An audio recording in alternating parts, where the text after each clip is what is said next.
West End to the West Bank. I write righteous rhymes with my right and wrestle the devil with my left hand. Never worked for a Zion, it's never been a yes man. My art is like Rembrandt painting pictures of death camps.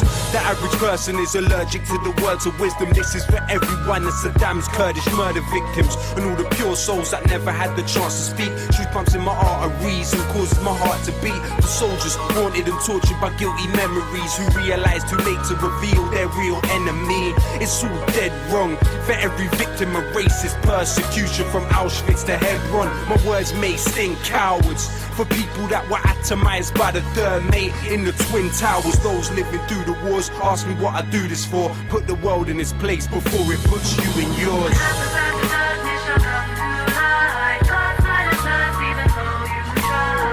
You can try to avoid us, but it's pointless. You can never avoid the voices of the voiceless. Take our freedom card, take our pride. Come on, take, we will fight. You can try to avoid us, but it's pointless. You can never avoid the voices of the voiceless. Keep my third eye hidden under my New York fitted. A crazy unmarried man that deserves to be committed.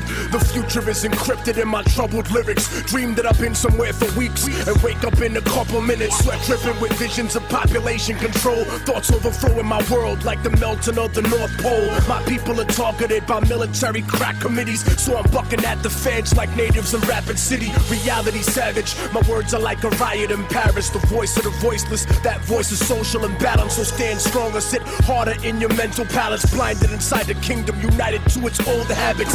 Middle passage coming, war chant, African drumming, Gatling gun humming, rapid fire mechanism. Reckless living that checks the rhythm of perfectionism. Slave condition while you singing God save the system.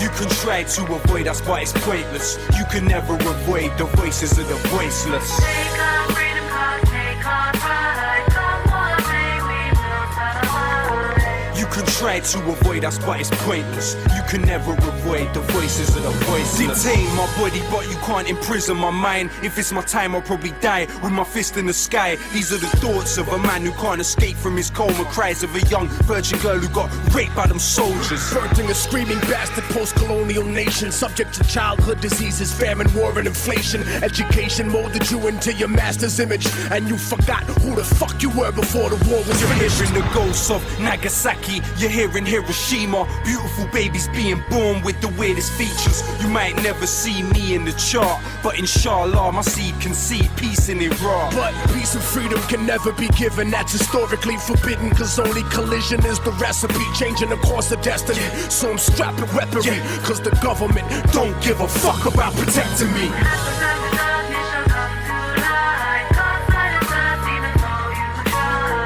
You can try to avoid us, but it's pointless. You can never avoid the voices of the voiceless. Take our freedom card, take our pride. Come on, take, we will fight. You can try to avoid us, but it's pointless. You can never avoid the voices of the voiceless.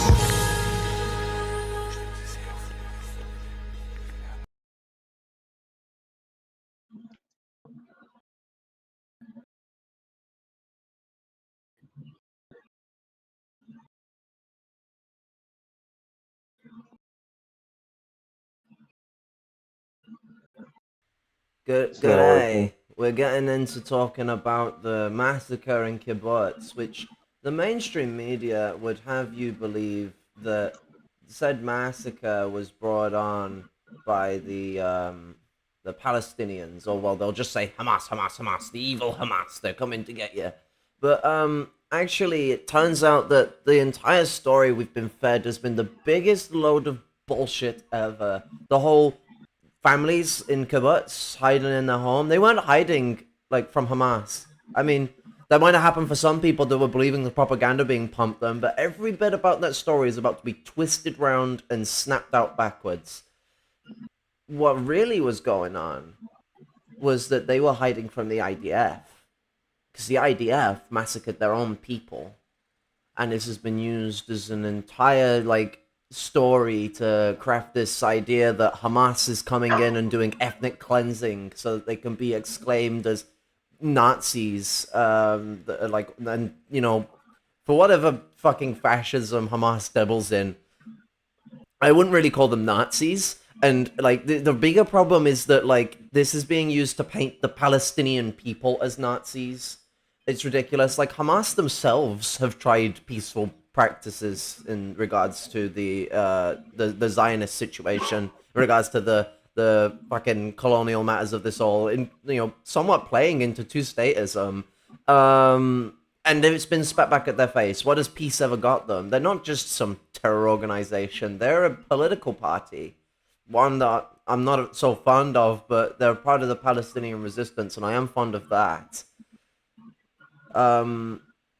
It's so like everything that we're about to look at here is about to twist everything on its head. I got coffee to save my sanity. Or whatever's left of it. Yeah. It's also interesting that, they're trying to paint the Palestinians as Nazis, but they're literally doing like a, false flag civilian massacre, which is literally what the Nazis did in Poland in August 1939. Look up all the, was it Operation Himmler? There was some operations that was like, They dragged some people out of concentration camps, shot them, and dressed them in German uniforms, and said that this.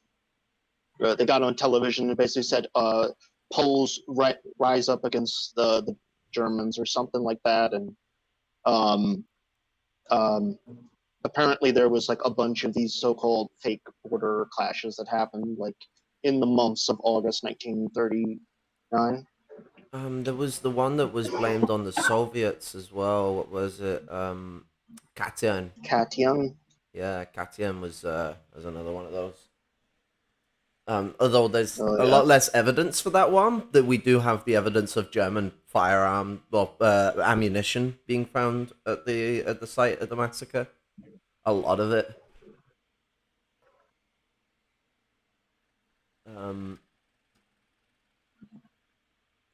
But yeah, Israeli forces shot their own civilians, Kibbutz survivor says. This is from the Electronic Intifada. It's from only a day ago. Yasmin Prat, a survivor of the bloodshed at Kibbutz Be'eri, near the boundary with Gaza, says many Israeli citizens were killed by the Israeli forces. An Israeli woman whom survived the Hamas assault on settlements near the Gaza boundary on 7th of October says Israeli civilians were quote-unquote undoubtedly killed by their own security forces. It happened when Israeli forces engaged in fierce gun battles with Palestinian fighters in Kibbutz Be'eri and fired indiscriminately at the fighters and their Israeli prisoners. They eliminated everyone, including the hostages, she told Israeli radio. There was a very, very heavy crossfire and even tank shelling. The woman, 44-year-old mother of three, Yasmin Porat, said that prior to that, she and other civilians had been held by the Palestinians for several hours and treated, quote, humanely, end quote. She had fled the nearby Nova rave. A recording of her interview from the radio program Haborka Haza this morning, hosted by Arya Golan. Actually, it might be Arya. On state broadcaster Khan has been circulating on social media. The interview has been translated by the Electronic Intifada. You can listen to it with English subtitles in this video, and a transcript is at the end of this article. Be easier for the stream to go for the transcript, I'd imagine. Notably, the interview is not included in the online version of Haborka Haza for 15th of October, the episode in which it apparently aired. It may well have been censored due to its explosive nature. Parat, who is from Kabri, a settlement near the Lebanese border, undoubtedly experienced terrible things and saw many non-combatants killed. Her own partner, Tal Katz, is among the dead. However, her accounts undermines Israel's official story of deliberate wanton murder by the Palestinian fighters. Although it no longer appears on the Khan website, there can be little doubt about the recording's authenticity. At least one Hebrew language account posted part of the interview on Twitter, now officially called X. I wish people would just do the thing we did with Facebook, where it's like the social media site formerly known as Twitter, and accused Khan of functioning as, quote, media in the service of Hamas, end quote. Oh, God. Porat also gave her account to the Israeli newspaper Mariv. However, the Mariv story published on 9th of October makes no specific mentions of civilians being killed by Israeli forces. And in a half-hour interview with Israeli's Channel 12 on Thursday, Porat speaks of intense gunfire after Israeli forces arrived. Porat herself received a bullet in the thigh. Treated humanely. Not only does Porat tell Khan that Israelis were killed in the heavy counterattack by Israeli security forces, but she says she and other captive civilians were well treated by the Palestinian fighters. Porat has been attending the Nova rave when Hamas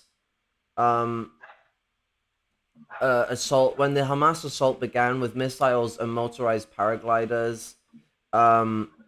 Wait, why is that? Some of the reason why your window capture ain't showing up on the thing. I just noticed that. What's going on?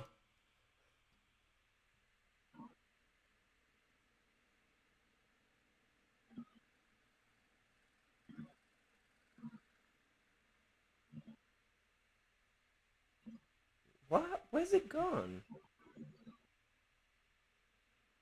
The window capture? Yeah, for Discord, it's disappeared. Hmm.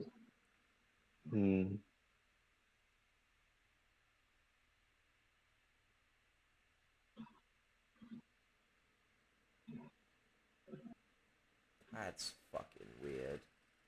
Why does everything have to break when I'm in the middle of summer? Fucking bastards.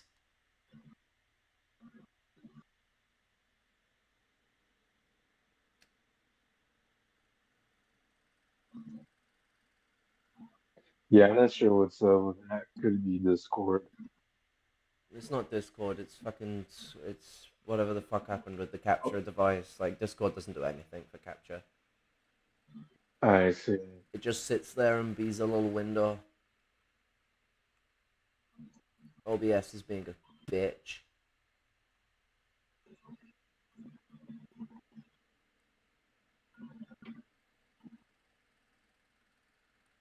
There we go. No, let's hope no more technical difficulties. I'm supposed to sort these things out before the stream starts. In my defense, it was working when it started. Motorized paragliders. Just a second of admiration of the motorized paraglider attack. Like, that is makeshift fucking combat at its finest. Like, fuck you, Iron Dome. We have paragliders. Like, I've seen some beautiful memes about that. It's been amazing. Like, fucking, you know, the craftiness of being able to put together stuff that most people would see as innate and use it to fight a force that people are perceiving as undefeatable.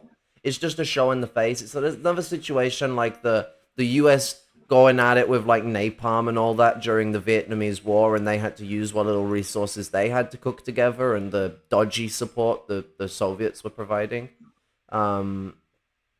Is revisionism. But yeah, no,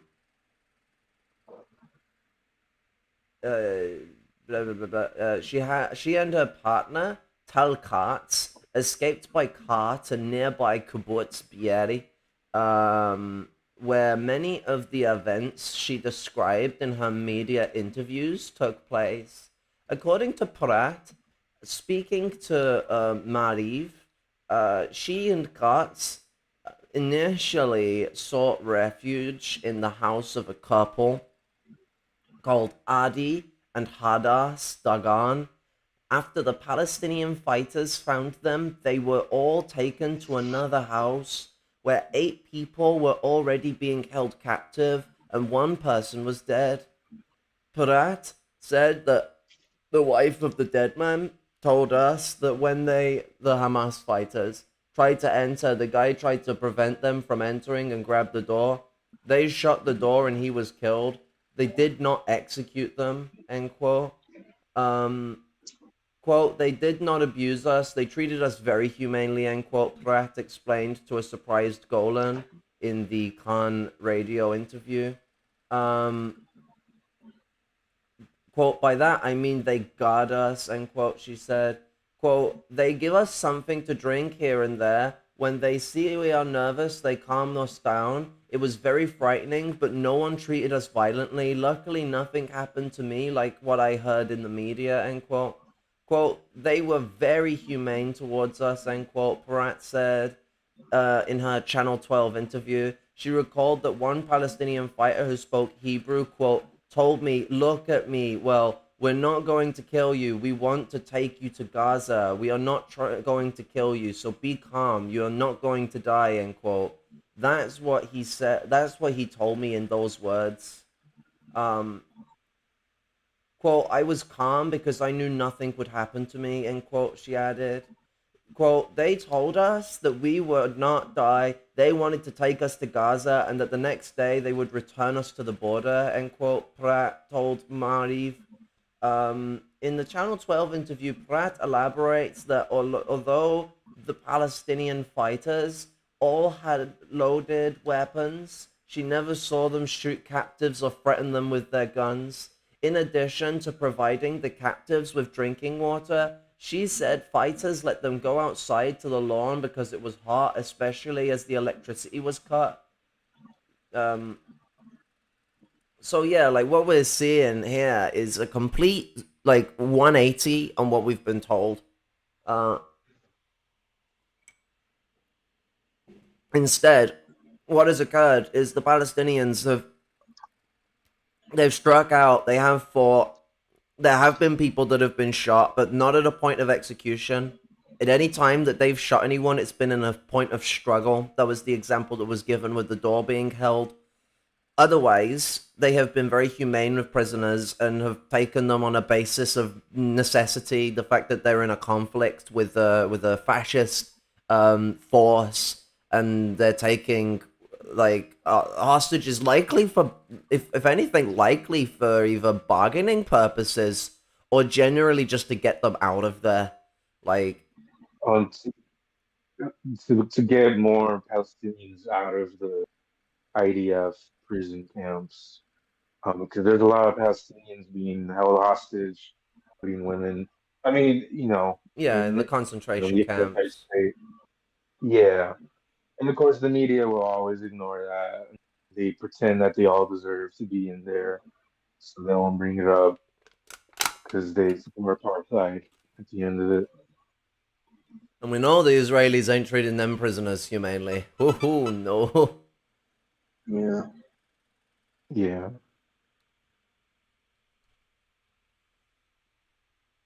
So yeah, it's like the whole situation is completely on its ass.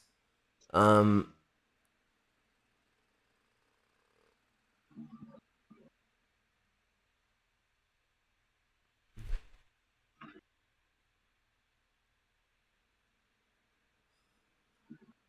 operation was not terrorism, it was a conventional military attempt to gain territorial control, the definition of legitimate warfare. Yeah, and I mean they're fighting. It's not only just the fact that it's legitimate warfare. They're retaliating. Like everyone says that like the Palestinians struck out. I'm sorry, like I don't think the Palestinians stole the Israel and made their own little state Right. and fucking more than half of it. So it's like, yeah, like no matter what, the Palestinians are retaliating because so long as that state exists, there is a state of violence. Like I like what we've got to look at is like how states work.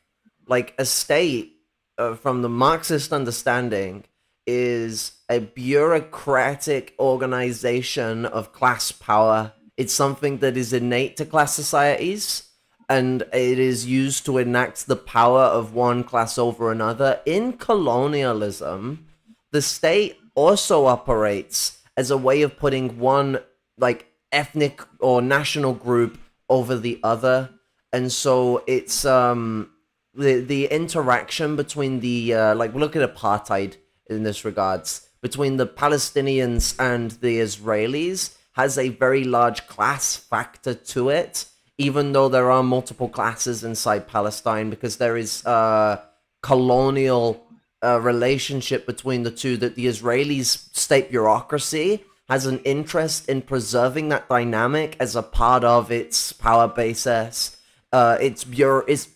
To put it in short, its bureaucracy is organized around colonial dominance. It's why fascism is a necessity to its existence. There can't really be Israeli liberalism at the moment because they are straight up a full-blown legally apartheid state. They have all the laws in place and everything. They have an entirely dictatorial fascist system that even the US doesn't have this going on. Like, the US has a lot of similar shit going on, but the US is nowhere near as draconian as Israel. Like, no, not even close. Israel is extremely dictatorial, extremely fascistic, and very militarized. Yeah, and then Yahoo had already this year alone basically did some kind of like coup with the party and all that. They did some unconstitutional coup against the Supreme Court, and he was getting unpopular. And so, well, they support him once this happens, of course. Yeah, everyone seems to forget that, like, the reason Benji Boy's back is because he literally couped the government. Like, it actually baffles me how much people have just sort of pushed that aside. Like, yeah, it's almost become just like a lose factor history. Was that last year or the year before that he came back? I can't remember. I think it was like last December-ish. Yeah. Between that February, the transition, and then the far right coalition got the Knesset. He was in. And I mean, this is like his third or fourth time in power within the last 30 years. Yeah, that's perfectly democratic, is when you're in power for 30 plus years. And then later on in time, you coup the government because they took you out of power because they were getting a bit sick of you. And then because the Israeli people, because the Israeli people is like really, really, really want a genocide right now. Obviously not absolutely fucking everyone before someone starts being a fucking semantic little prick. But the majority of people do. And like there's a lot of, especially people within the Israeli petty bourgeois and bourgeoisie that would like to benefit off this. Those of the government and those of the bourgeoisie that wanted Benji Boy gone have to shut up and deal with it because, there was a lot of pissiness inside Israel when Benji was knocked out of power. Like, it was seen as a blow against the quote unquote Israeli resistance against Hamas and Palestine. And one of the reasons that Benji actually lost power was because he was inciting a war. Like, and now look who's back, and the whole system is following him into this war. Like, the crisis of capitalism, the Great Depression that started in 2019, has massively influenced these events. Because, like, in a capitalist crisis, well, just operating on the basis of we have to finance capital domination isn't good enough. They're in a crisis. They want more and more and more. A lot of the reasons for the added settlements isn't just because of the plan for Greater Israel. They want the resources that are inside Palestine. There are minerals that are worth a fucking shit ton of capital inside Palestine, and they want those resources. They also want to commit their genocide. It's not just purely about resources. They do want to genocide the Palestinians, but there was some elements of like continuing to preserve some skeleton of Palestine up until recent times, by the seams of it. And technically speaking, there is still an interest to it, and that would be preserving like face in the international community. But I mean, the only people they haven't preserved face with are the actual civilians of these international communities. The governments, other than like Spain and Ireland and a couple others, are just right behind them. Yeah. I mean, even the Labour Party in the UK are like going, well, I mean, Keir Starmer, what do you expect? But the Labour Party are even being like, no one could go to protests, no involvement with it. They were kind of lenient with the MPs, but with the councillors, they gave them an ultimatum, basically, but didn't tell them what the other side of the ultimatum would be. They just said, under no grounds can you go to any protest that'll be affiliated with the Palestinian protests. And, like, that kind of breaks the whole, like, thing that's said about Labour, that it's the councils. The councils are what, like, lead Labour. They're what, like, gives it its thing. But then the Labour leadership can literally tell those councils to shut the fuck up and not do anything. It kind of puts a question into the whole, like, pseudo fucking socialist shit the Labour Party has been doing for, like, what, like 120 years now? Or is it like 1907 the Parliamentary Labour Party formed or something like that? Yeah. Something like that. It was either the late 1800s or early 1900s, but I'm pretty sure it was the early 1900s, because like the original manifesto was like really, really explicit about their anti-communism and anti-revolutionary tendencies. So it's fucking really hot in here. Give me the cold air of the outdoors. Oh, it's 1 degree outside. Give me the cold. Yeah, and I'm surprised that Biden might visit the region on Wednesday and Thursday. We'll see. Hopefully Of course, something the funny Democratic happens Party- to his jet. Yeah. Yeah. And of course, the Democratic Party, they're just right behind genocide, and they're going after DSA charters or just anybody, really. They're living up to their Whig history, their Whig heritage. For those that don't know, the Whigs were the original Democrats, Jackson and all that lot. They weren't so fond of the Proclamation Declaration. Actually, they threw a massive fucking episode over it. And got Lincoln assassinated. That and the fucking Republican, what was his name? The fucking heir to Lincoln, who like wanted to then like change track on Lincoln's policies so that he could preserve some Andrew. form of slavery. That cunt. Andrew Johnson. Yeah, rather than going for the let's send them all back to Africa stuff, which was still fucking extraordinarily racist, Andrew Johnson was more of a like, how can we still have slavery, but it not be like legal slavery? Kind of like how the US still has apartheid, but it's not legal apartheid. Yeah. Or you could say segregation if some people are going to get iffy about the term apartheid being used, because it usually implies a legal environment, but segregation still exists. Like, if that's not enough to call it apartheid, I don't know what is. So yeah, like, before getting into reading more of this, it's really the food for thought is that this is a massive ball of evidence that shows that Hamas are not terrorists.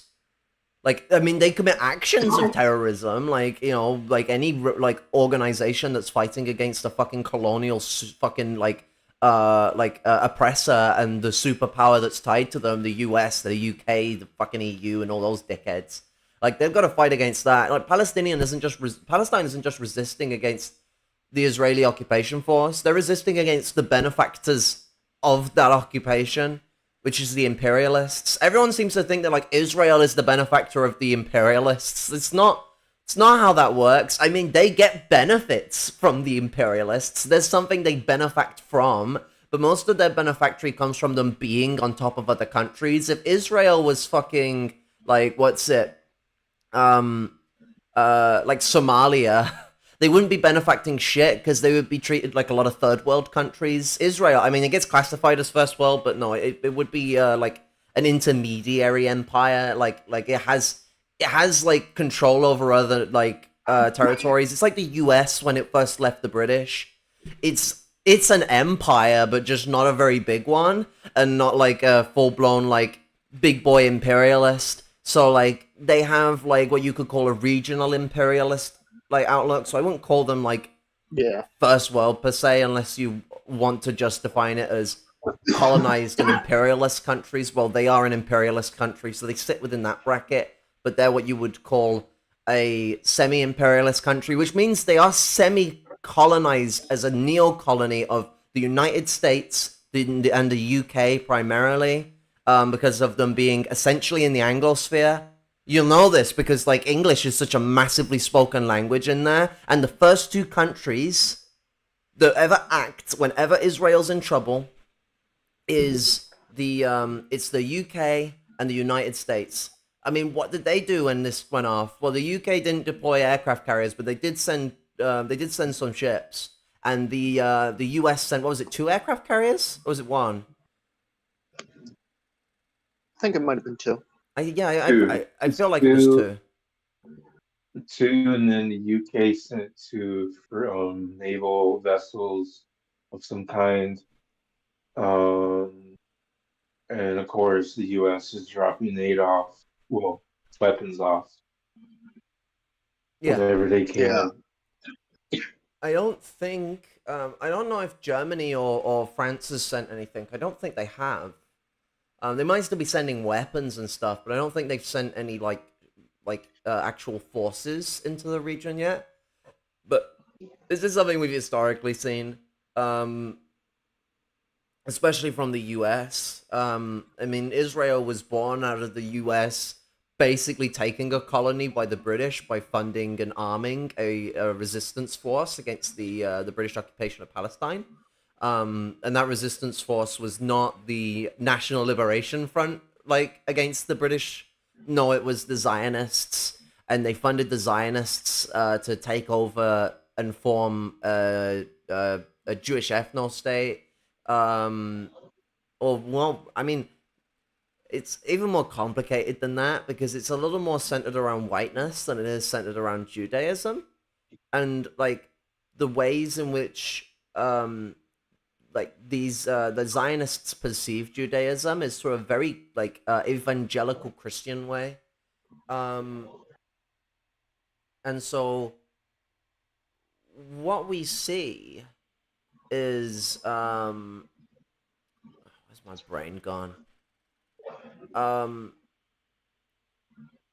Israel is in so many ways very anti-Jewish. Its perception of the Jewish people as superior chosen ones, the voice of God sort of mindset, is a manipulation of how the Jewish people have been historically perceived, and it kind of plays into the elders of the proclamation, the proclamations of the elders of Zion. The Soviets actually pointed this out at one point. And what we see is many actions that will akin to essentially burning the Torah. Like, there's been accounts of Israelis. There's a video that's been going around of it, so it's not just some like blind account of Israelis covering their bullets in pig's blood. Islam is not Islam isn't the only like sect or religion of the Abrahamic faith that is opposed to eating pork. Interestingly, there's another religious there's another religion in the Abrahamic faith that is opposed to eating pork. It's called Judaism. Christianity is supposed to be the same, but they missed that memo. And it's just how is a video of this circling around supposed to help show how the IDF are great fighters of Judaism if their mannerism towards this is to do things that are sacrilegious and just to be sacrilegious to Islam? I'm not religious. I'm not really one to hound about religious issues, but like this is a cultural matter in regards to that because it's essentially like pissing both ways. You know, pissing out your ass and pissing out your sausage at the same time. Um, might want to check a doctor with that one. But and so like there's just so many elements that go into this where like Israel, like we're the state of the Jews, we're this and that of the Jews, we're all this of the Jews, we protect the Torah, we protect the Holy Land, blah blah blah blah blah. It's all bollocks. Zionism was created by an atheist.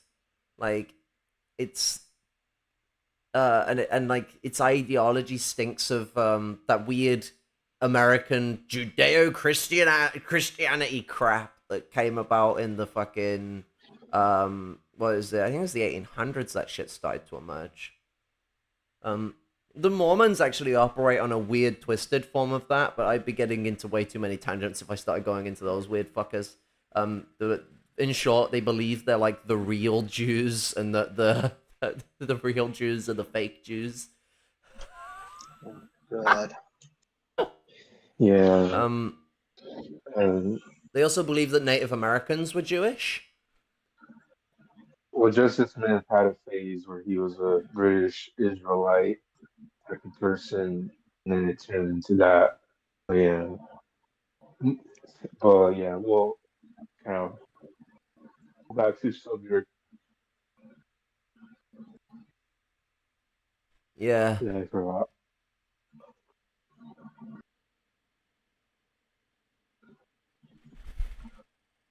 You'll be cutting out. What? Oh, Noob's cutting out. Maybe. Did you annoy the Zionists too much? That is not advised. Well, I mean, it is advised, but I the joke didn't land. They will shoot you in Also, your home.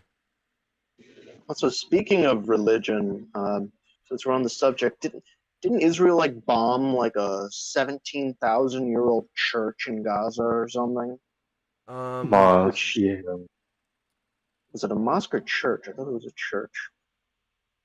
Well, I saw the mosque one, like in Gaza, like they legitimately like bombed, huge bomb through the temple of the mosque, and there's apartment buildings like attached to it. I mean, fuck, they've attacked Al-Aqsa like every fucking year for fucking God knows how long. Always on Muslim holidays.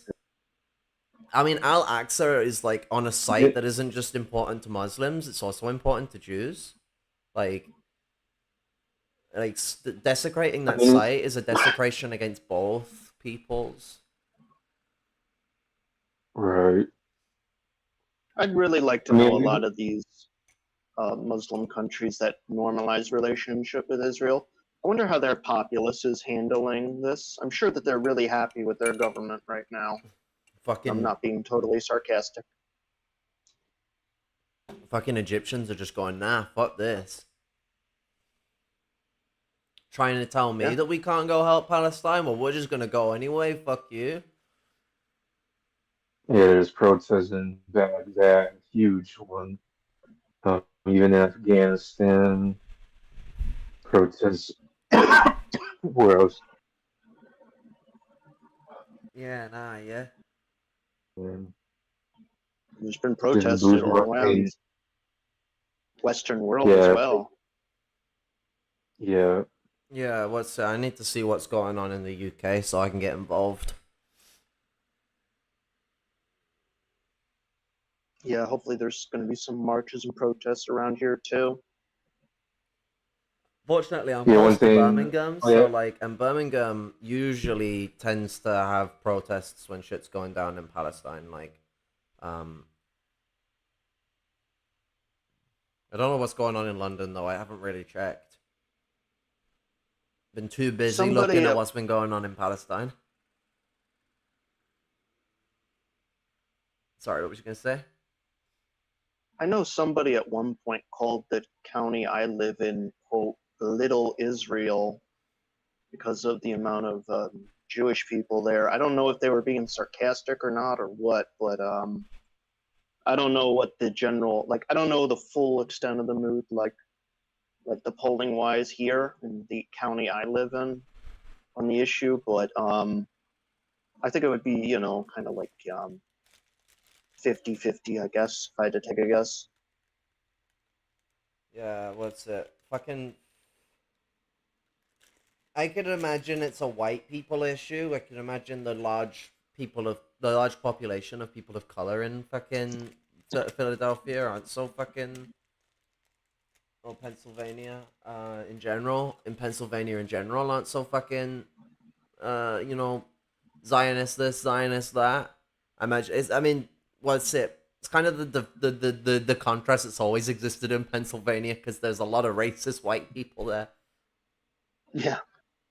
Yeah, tell me about it.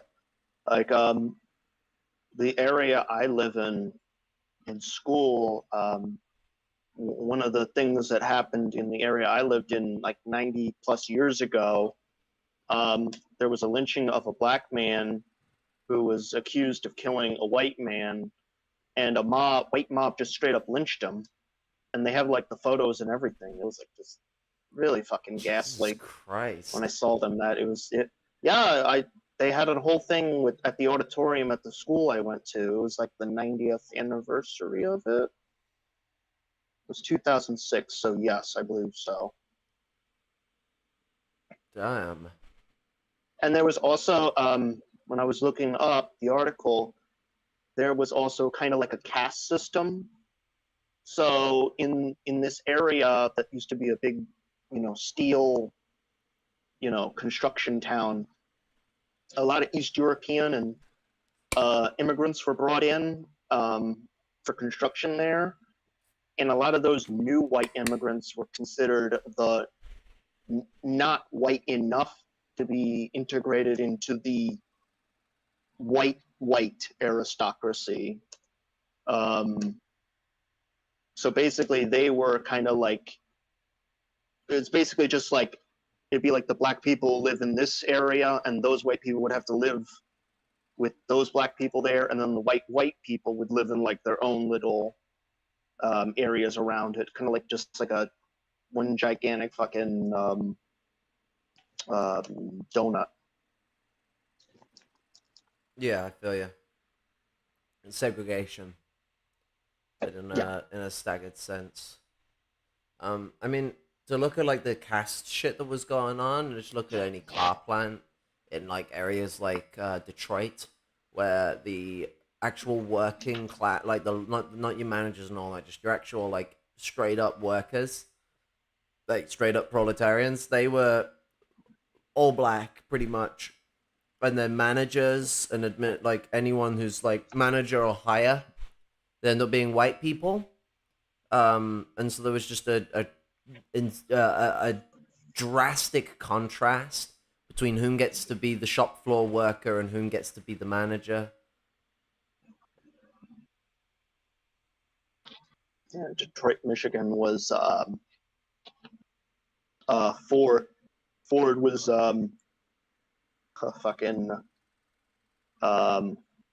he had segregated his workforce well up into the 1940s. And we know all the history with Ford and the fucking Nazis. I mean, the kind of segregation I was talking about was going on even longer. It just wasn't like legally script. It was just hiring practices. Oh yeah. Like yeah. Yeah. In the 70s, shit like this was still going on. Yeah. It's just people like Ford were a lot more open about doing it. Yeah. You know, interesting parallel between Ford and Elon Musk, though. I don't know why everyone's like, oh, no, you can't compare Ford to Musk. Like, Ford did so much great shit. What do you mean great shit? He just owned fucking bourgeois empire. He didn't invent fuck all. He didn't invent the fucking automation of his industry. He paid people to do it. Well, he did go on record suing the U.S. government for bombing one of his factories that had slave labor in Germany. Yeah, his death camp factory in fucking in Europe.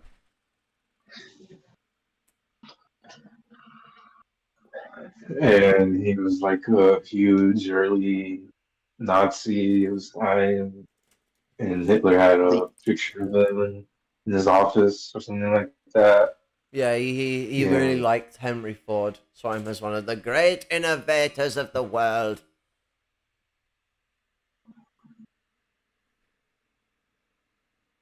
Fucking piss.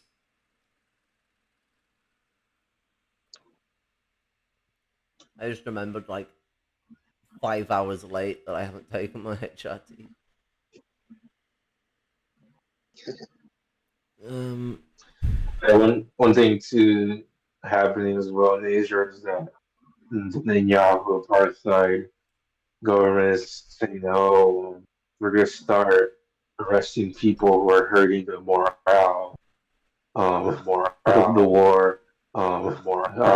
It was kind of vague, so it just means that like you better shut your mouth, or else even an Israeli is gonna get arrested for not being warmongering enough or whatever.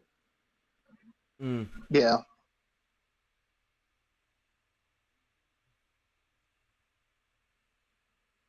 Yeah, right on. Yeah, in Israel, they're not even like under the pretext that this isn't genocide. No, they literally straight up said that this is genocide. This is their plan. They have literally straight up said that they are animals. Yeah. And that is genocidal language. Yeah, they're not saying they're not saying it like they're not using the word genocide, but they're implying it because they want people to fucking support an act of genocide. They're trying to state that like the solution to the problem is genocide, and doing so in a way that like justifies it. Oh, they're animals. Oh, they're monsters. Oh, they just want to kill Jewish people. They're all Nazis. It like, you know, when Netanyahu came out and called Palestinian people Nazis, he didn't direct that just at Hamas. He literally said the Palestinian people are Nazis. Like, collectively. This isn't the first time he said this either. And so, like, this is the situation where they're politicizing people. If someone turned around and said the German people are Nazis in World War II, they would be incorrect. Then they weren't all Nazis. There were Nazis controlling Germany and many people in the population that were, like, Nazi, like, following Nazi ideology. But not everyone was. Like, fucking, every settler isn't a fucking, like, a vicious, bloodthirsty fascist. But a lot of them are. A lot more than, like, you know, any Palestinian is supposedly a Nazi or a fascist. Like, that's just a weird, like, juxtaposition to propose. Because I don't see how struggling against a colonial force that has been occupying your country since 1948 is in any way some form of Nazism. And regardless of the fucking politics of Hamas, because they're not liberal, they're definitely bourgeois. It doesn't leave much room for them to be anything other than, like, you know, some form of, like, fascist or fascist adjacent type of political party.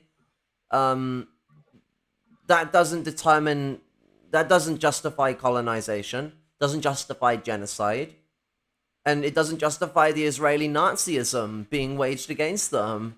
That is a very, very weird juxtaposition to propose that makes absolutely no sense. Fucking Saddam Hussein was a fucking fascist. We shouldn't have fucking invaded Iraq. You can even argue that there was a lot of, like, shit that you could compare to Nazism with the shit that he was doing to the Kurds. Still doesn't justify, like, the US taking over Iraq. You know, that's not how you solve these problems, especially given it was the Germans, the US, the Soviets, and really wouldn't surprise me if the UK was involved too, that was fucking funding Saddam's genocide against the Kurds. And then all of a sudden was like going, oh, look, it's so awful, like 20 years later, that Saddam was using gas weapons provided by the Germans and the Americans and the Soviets against the Kurdish population.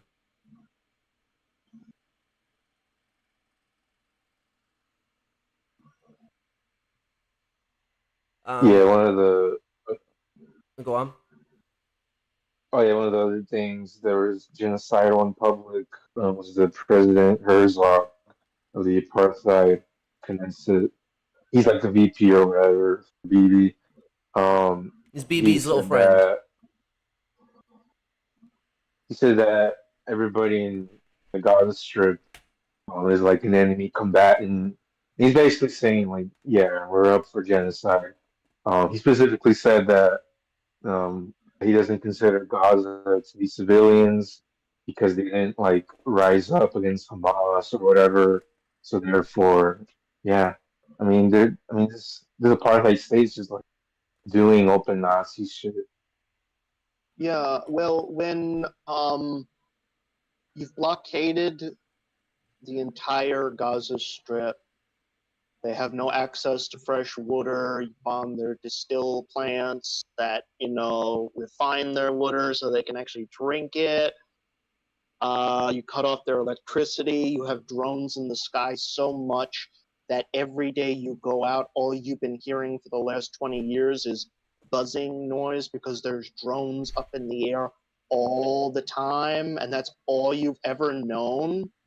Like, you've turned them into combatants, the entire population, with your fucking policies. Like, honestly, It's of course they wouldn't want to overthrow Hamas because fucking Israel. Like, I mean, it's like maybe they even do, but why are they going to do it now? Like, Israel would just crush them. Like, Israel's not going to go, woo, you overthrowing the guys that we funded to exist in the first place as a scapegoat. No, they'd be quite annoyed. They'd be quite annoyed and they'd find some excuse to fucking invade. They'd start all of a sudden being charitable to Hamas. You know, Hamas was a legitimate government and the Palestinian people struck against them would be the next thing that you'd hear in the fucking Israeli news. Or something stupid. Like, someone that would go, oh, look, new Islamist force rises up because Hamas was not reactionary enough. Something like that. And then they would just go and start a conflict. Or they would fund another Islamist organization to take over. Hamas is, not now. Like, their ties with Israel are long broke, but Hamas was originally supposed to be like what the Fatah party was to the Soviet Union. Like, a mediator, a point of control, but unlike the Fatah Party was supposed to be representative of the Soviet power there. Hamas is supposed to be a scapegoat. That's always been their, design plan. Something that can be blamed on all the time, that is, the reasoning to keep up the ante. Israel felt necessitized to do this to preserve its colonial power because in the eyes of the international community, the Israeli occupation was becoming less and less viable to present. So they needed something that would show that your solidarity with the Palestinians is actually solidarity with terrorists. So having another organization that can gain greater popularity or as much popularity as the PLO can allow for this differentiation, because you try and support the PLO and then someone can bring up Hamas and use that as a way to gaslight the situation, and it can get a lot of liberals to go middle groundism on the whole situation because, well, and the Palestinians, they're just as bad. They've got Hamas, This was around the time that apartheid South Africa was losing face. The rebellions and protests against support for fucking apartheid South Africa was a whole big process of the 80s and into the 90s. One of the things that was very unpopular about Margaret Thatcher was her unwillingness to break from apartheid South Africa. And Ronald Reagan as well. Same person.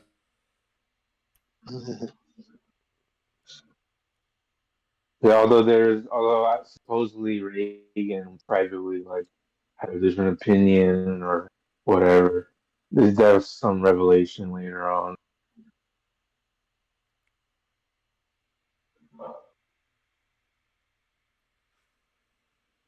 Yeah, one of the other things too is you also had an ex-prime minister, a apartheid fascist. I think it was Naftali Bennett of the quote unquote Liberal Party.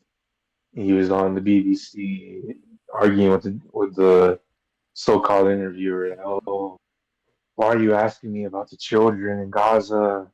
We're fighting Nazis, and he even went as far as to say that because the UK bombed Dresden, why can't we do that to Gaza? And it's just, The bombing of Dresden was a fucking war crime.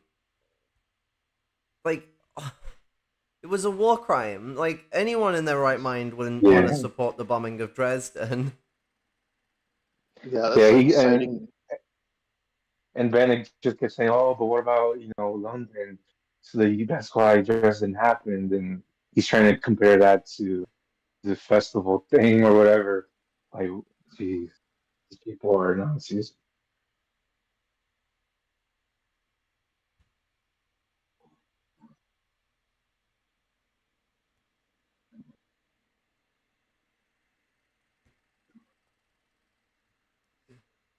Yeah, Dresden was like one of, if not the biggest atrocity the UK committed during the war.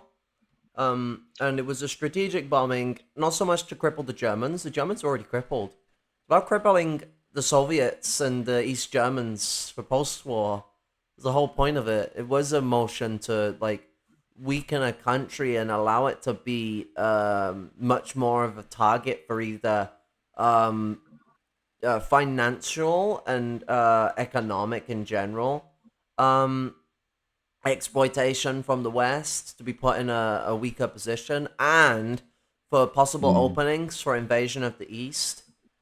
I mean, Churchill Yeah, came up with the Operation Unthinkable, where they were going to launch several nukes into the Soviet Union and the Eastern Bloc at strategic targets to try and like yeah, cripple the Soviet Union so they can make an advance. It's interesting though that one because the US declined it because they believed that the Soviets would still fucking annihilate them.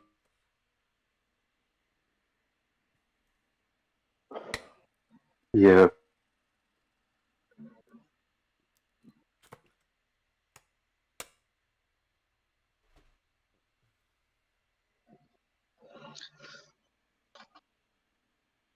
So the article, young and scared. About 8 hours after the start of the Hamas attack, and about an hour after Parat calls to the police, Israeli forces arrived and chaos ensued, Parat told Khan. At first, there was no Israeli security force with us, Parat recalled. Nothing that her first call to the Israeli police went, noting that her first call to the Israeli police went unanswered. Quote, we were the ones whom called the police together with the abductors because the abductors wanted the police to arrive because their objective was to kidnap us to Gaza. They understood that soldiers will not kill hostages, so they want to come out with us alive and for the police to permit it, Parat told Channel 12. Though the Israeli captives numbered only a dozen, Parat was instructed to tell the Israeli police that 40 of them were being held by the Hamas fighters, who themselves numbered between 40 and 50 men, mostly in their 20s, by Parat's estimate. They themselves were young and scared. She told Channel 12, a fighter Parat described as a commander in his 30s asked to speak to the police and was put on with an Arabic-speaking Israeli officer. After their brief conversation, the 4 dozen or so Palestinian fighters and their dozen Israeli prisoners waited the arrival of the army, with some of the group spilling outside to the garden for relief from the afternoon heat. Hails of bullets, mortars, and tank shells. Israeli forces announced their arrival with a hail of gunfire, catching the fighters and their Israeli captives by surprise. We were outside, and suddenly there were a volley of bullets from the Israeli unit Yaman. We started running to find cover. Parat told Channel 12. Parat said she surrendered to the Israeli soldiers half an hour into the fierce gun battle that consisted of tens and hundreds and thousands of bullets and mortars flying in the air, and that one of the Palestinian fighters, a commander, decided to surrender and used her in effect as a human shield. He starts to disrobe, Parat recalled to Khan's Arya Golan. He calls me and he starts to leave the house with me. Under fire at the time, I yell to the Israeli commandos. When they can hear me, to stop firing, and then they heard me and stopped firing. She said, "I see people from the kibbutz on the lawn. There are 5 or 6 hostages lying on the ground outside, just like sheep to the slaughter between the shooting of our commandos and the terrorists." The terrorists shot them, Golan asks. "No, they were killed by the crossfire," Parat responds. "Understand, there was very, very heavy crossfire." Golan presses, "So our forces may have shot them?" "Undoubtedly." The former captive responds and adds, "They eliminated everyone, including the hostages. There was very, very heavy crossfire.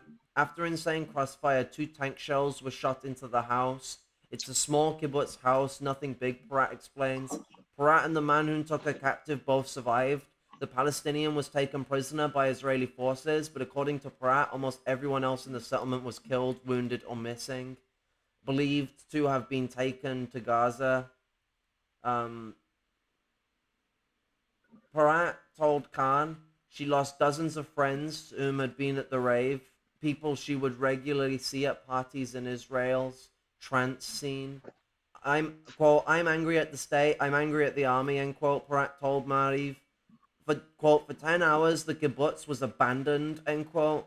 The joint American-Israeli effort to paint Hamas as worse than ISIS in order to justify Israel's unfolding genocide against the civilian population in Gaza depends on the international public not seeing or hearing accounts like Parat's.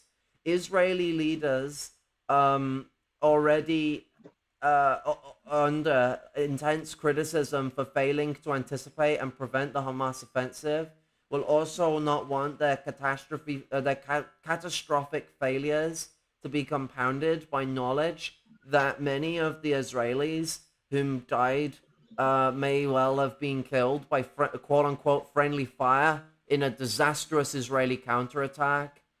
The Hannibal Directive. Saleh al-Aruri, a senior Hamas military commander, has directly addressed Israel's claims that his fighters set out to deliberately kill as many civilians as possible. The Israeli propaganda campaign has included lurid atrocity tales for which no evidence has been produced whatsoever, that Palestinians beheaded dozens of Israeli babies and that women were raped. Al-Aruri said in an interview with Al Jazeera on Thursday that fighters of his organization's military force, the Qassam brigades, were under strict protocol to not harm civilians. But Al-Aruri said that after Israel's Gaza division, the army unit that surrounds the Gaza Strip collapsed much more quickly than expected. People in Gaza rushed to the boundary area after learning it had been opened, causing chaos. He said this may have included other armed prisoners whom were not part of the Qassam. Al-Aruri said that this caused Qassam fighters to engage with soldiers, settlement guards, and armed residents, which led to civilian deaths. I mean, this is the thing as well. The Israelis have been arming civilians. And I think at the point where you're taking arms against the Palestinians, your position as a civilian becomes quite questionable. Like, I mean, you are civilians compared to the militant force, like the armed military, but that's like making a weird comparison that doesn't make sense to me. This would be like trying to say that the white militias that formed in the 1800s in America that were not part of the Republic in like any proper formal way were like a separate thing of civilians. They weren't like armed combatants. even though they had support from the U.S. state, the Republic. Are these armed civilians part of like an actual like organization in Israel? Um, There was an organization, I believe it was an what was the official term? It's a French term. Army at Lève. Wouldn't it be Le I probably Army? butchered that. Yeah, it's like Well, it It'd means be LARMY. yeah, it was a term for like mass mobilization of the civilian population for war, and that happened in Nazi Germany in 1944. Yeah, the It was called Volkssturm. the Volkssturm, People's Storm, I believe it was called. And yeah, so is there any organization like that for these like on well, civilians? Not that Or I'm aware of in the case of Kibbutz. On the wider scale, likely. I will say though that like there's the context as well of the U.S. A lot of those militias that formed in the mid to late 1800s in the U.S. were not like large organizations; they were quite local. yeah, well, just keep in mind in the context of Israeli apartheid, there, I mean, a lot of men and even women are in the IDF, where they're ex-IDF trained from the mandatory law. And then, of course, you gotta have a license to have the gun first. But now, Netanyahu's giving guns out to anybody, and there's always been incident. There's always been killings where like some Israeli apartheid settler has got his rifle and he justifies shooting a Palestinian. It's been happening the last 9 days in the West Bank as well. Um, so like basically like the apartheid Asia just like encourages these like Kyle Rittenhouse type fascists to just go do that crap. And Yeah. obviously they're promoting genocidal rhetoric. So that's how that's the context that can be also looked at. Yeah, a lot of it is very sort of like, here's guns. We've given you enough propaganda over the last like 80 years. Let's see what happens. But I wouldn't be surprised if there are larger paramilitary organizations that are tied to Israel, kind of similar to what we saw in Ireland with the British, the UDR, and all those lot. It's very common for these colonial forces to apply paramilitary organizations. And given Israel's very similar relationship in its to Palestine that Northern Ireland has had to Ireland, especially during the Troubles, it would be expected, like if they know what they're doing, and I absolutely think they do. I think Israel has a lot of experience to know what they're doing when it comes to apartheid. They would have very likely have applied these types of positions. How public this information's gonna be soon, who knows? Because like Israel is a tight knit place that it's hard to get information out of. Anyone who's been watching shit at the moment has been seeing how reporters are getting harassed, especially people that are not Hebrew Israeli.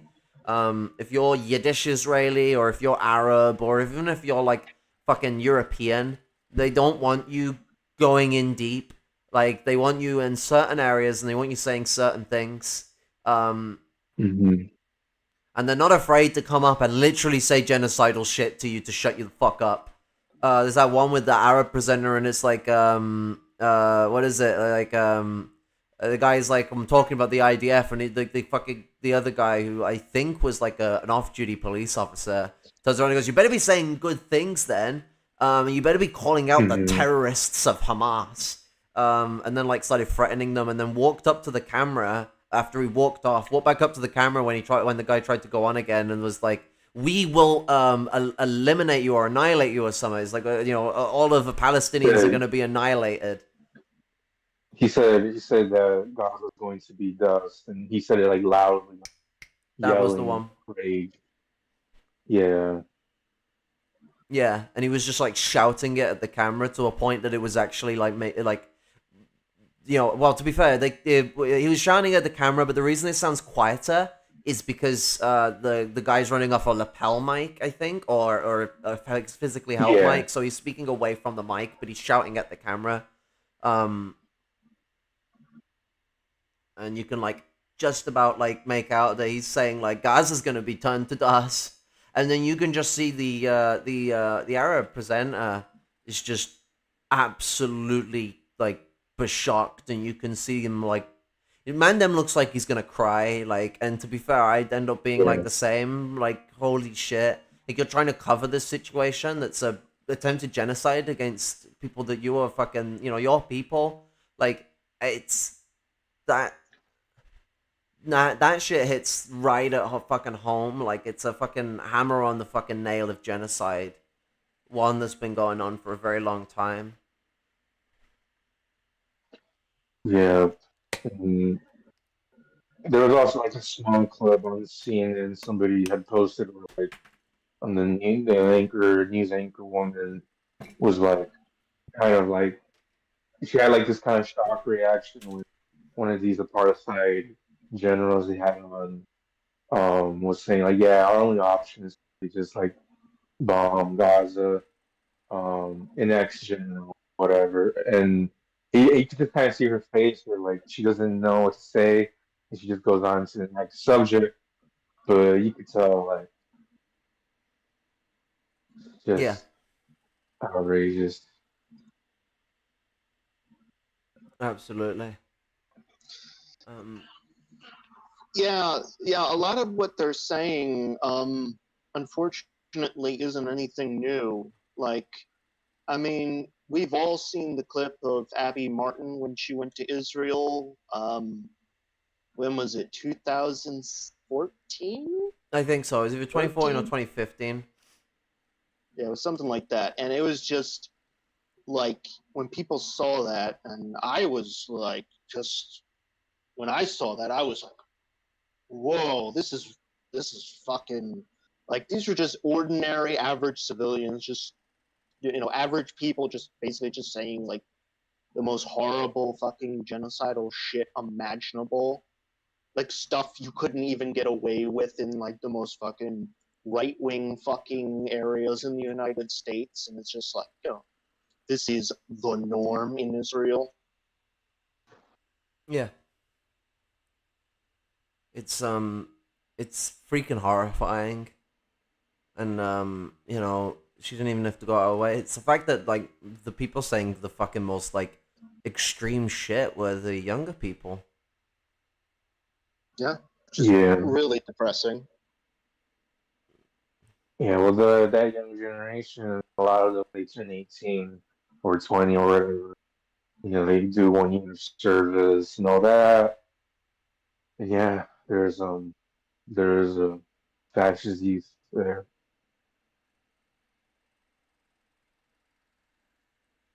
Um,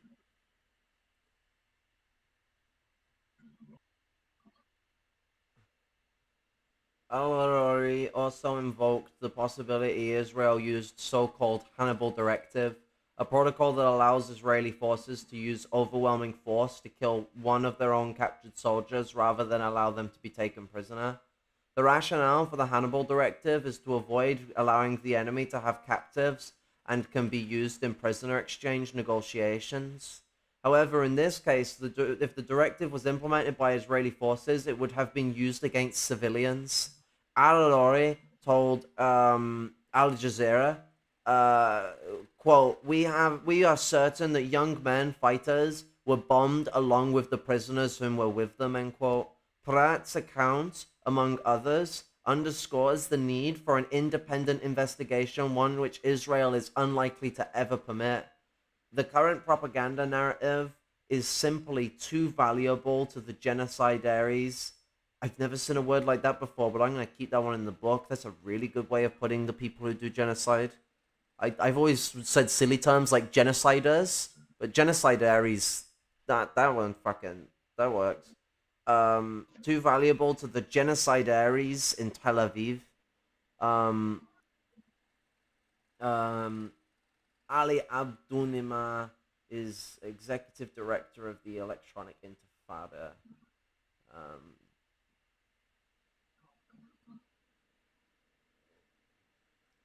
Transcript of Khan interview with Yasmin Parat. Yasmin Parat, for an hour they were banging about 10 terrorists on the reinforced safe room. There was screams in Arabic and it was a very tense hour. And we felt great that fear that's indescribable. After an hour they managed to break in. They removed the four of us to a nearby house where there were already 8 other additional hostages. We joined those 8, and we were about 12 hostages with 40 terrorists that were guarding us. I'm keeping the story short. Area Golan, did they abuse you? Parat, they did not abuse us. They treated us very humanely, meaning, humanely, really? From Golan, I should keep in the transcript clear. Parat, yes, that, by that I mean they guard us. They give us something to drink here and there. When they see we are nervous, they calm us down. It was very frightening, but no one treated us violently. Luckily, nothing happened to me like what I heard in the media. Horrible, horrific things occurred. Oh, Golan, horrible, horrific things occurred. Parat, true, but after 2 hours, briefly at first, there was no Israeli security force with us. We were the ones whom called the police together with the abductors because the abductors wanted the police to arrive because their objective was to kidnap us to Gaza. Parat, again. Meanwhile, one of the terrorists decides to surrender. The terrorist I made a connection with over the course of those 2 hours. I connected with some of the abductors, those that guarded the hostages. Okay, I think it's actually cut like a big part of the interview, because that just seems like a big change for it. Oh, I might be misinterpreting it. Let's read on before I make some fucking oof. Golan, yes. Parat, and he decides to use me as... Yeah, it does seem like it skipped ahead of a few bits and pieces. He decides to use me as a human shield. He decides to surrender. I am not aware of it in those moments. It's in retrospect. He starts to disrobe. He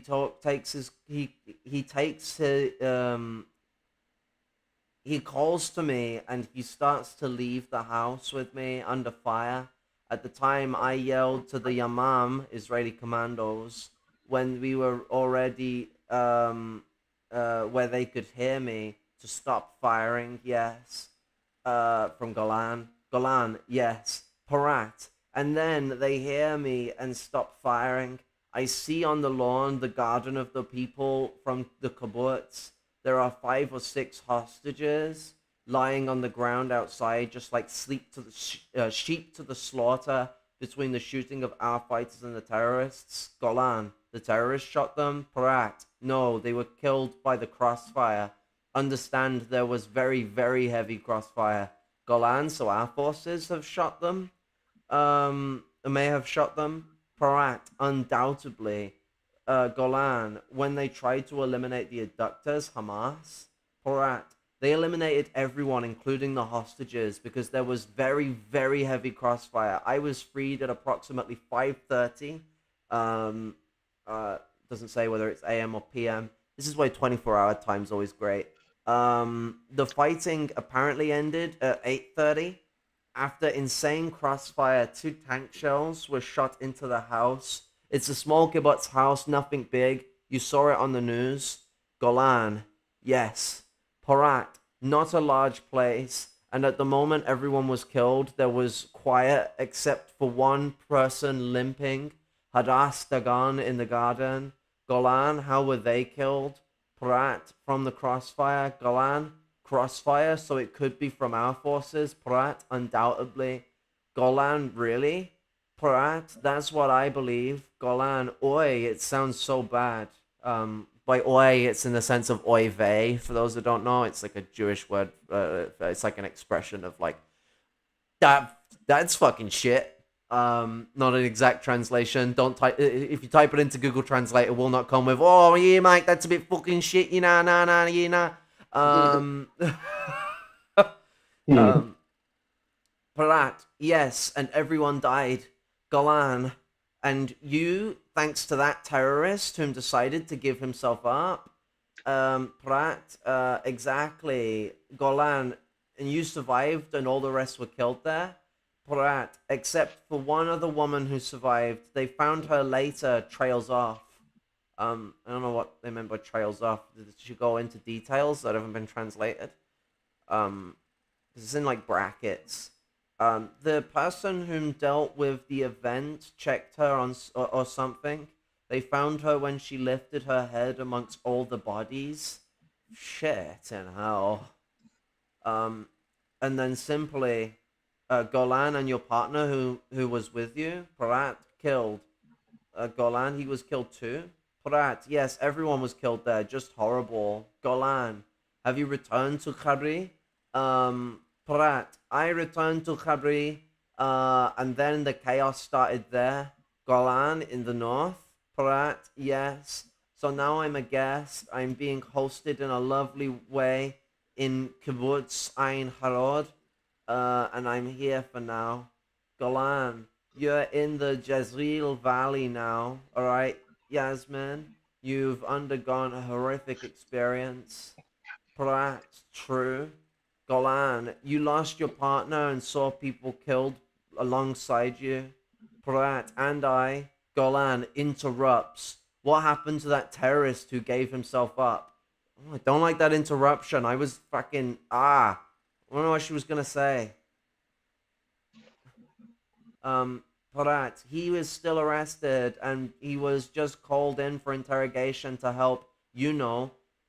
He will be interrogated about the accused, and sadly dozens more of my friends were killed because Golan interrupted dozens of friends. Parat, yes, because it's a community, the trance scene. We go to the same parties. It means that besides my partner, I knew dozens and hundreds cut off. It's interesting the points he chooses to interrupt. There's a couple more moments that felt like interruptions that weren't marked as it, but the big capital interrupts. Like he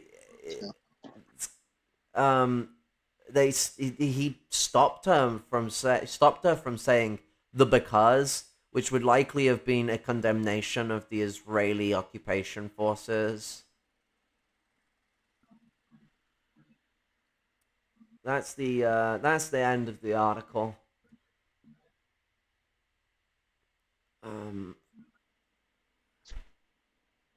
It's a bit cut. One of the fucking cursed things I've got going on is my the name for the browser streaming thing is Firefox, which like yeah you would expect Firefox, but I'm actually using Microsoft Edge, motherfuckers. Okay, I prefer Firefox. I use it normally, but Edge is actually pretty good, so I use it for streaming. Like, if you're going to use Chrome, use Edge. If you're not going to use Chrome, use Firefox. That's my advice. But yeah. What we have seen here is a complete spin around of the situation as to how we've been fed it with Kibbutz. It's not quite the Hamas came in and massacred the Israeli civilians, and this account got out because there was survivors. How many situations do we not know about because no one survived? Like as the Hamas soldier was laying out, the Hamas senior commander, Israel is likely using the Hannibal Directive, which is a directive to utilize overwhelming force to present the upper hand of prisoner acquisition of soldiers, prisoners of war, to prevent the capacity for prisoner transfers and other stuff like that. It's a directive that's existed in many other wars. But like as the Hamas soldier has pointed out, in this situation, it was not being used against soldiers, which to be honest, I don't think justifies that kind of level of massacre anyway, but like it was being used against it was being used against civilians. Israel's whole "we're here to protect the Jewish people from the evil Hamas" is put into drastic question when shit like this happens. I mean, there's already enough shit to put in drastic question for those that are not listening to those things or are calling them fake or are putting their mind out of it, suggesting that because a video that's been translated of Israelis saying genocidal shit, it must be fake shit by the evil Arabs. They're coming to get you. Fucking anti-Semitic shit. Is put into massive question when shit like this gets out. This needs to get out there. Like, fucking bigger channels need to cover this shit. Exactly what happened here. Because I don't have enough outreach for what this needs.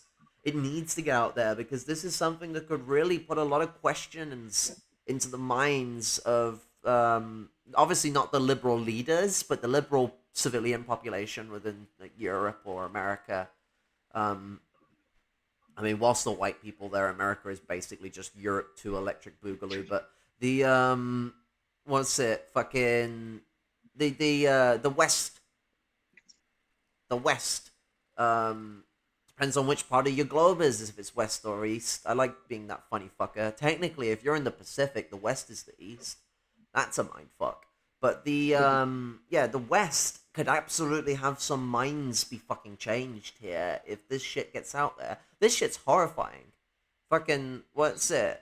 Originally reading this article and what this fucking woman had to witness, it was like shattering. Like, it's another event because, not just because of what it implies for just this single situation, it's what it implies for the whole kibbutz situation. People have to put two and two together. This isn't just happening to this one group.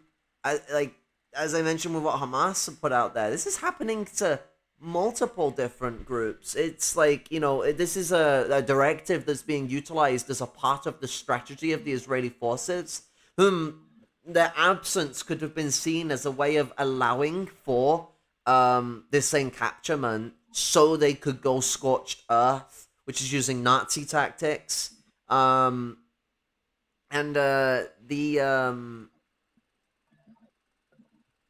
It's another situation of the many situations that frankly have brought me to tears watching this whole event. Like, it's been absolutely heartbreaking watching what's been going on in Palestine day in, day out since, for fucking years, as long as I've fucking been alive times fucking 3. That's 75 years for those that don't know how old I am. I'm not 75 years old. I mean, my age times 3 is 75. Don't get any fucking... Don't take the piss out of me. I might function worse than your average 75-year-old, but that's because fibro's a bitch. But, 75 fucking odd years of fucking genocide has just been consistently heartbreaking and devastating. And when these crises reach a heating point and the Israelis ramp up their genocide, it just becomes more of a terror in the minds of us that have solidarity and care for the Palestinian people and their liberation. It's also an element of this that is kind of annoying as well, is that why white people can't be more aware of these things in times when these crises aren't going on. That's always been a sort of problem. A famous slogan that's been used on this channel before and used to be the channel background is "Silence is genocide." And one of the big problems we see in the first world is a lot of silence on the Palestinian situation. Almost like an absolute lack of fucks to give from a lot of white people until something so bad comes out that the people who want to be ignorant all of a sudden have to give a shit.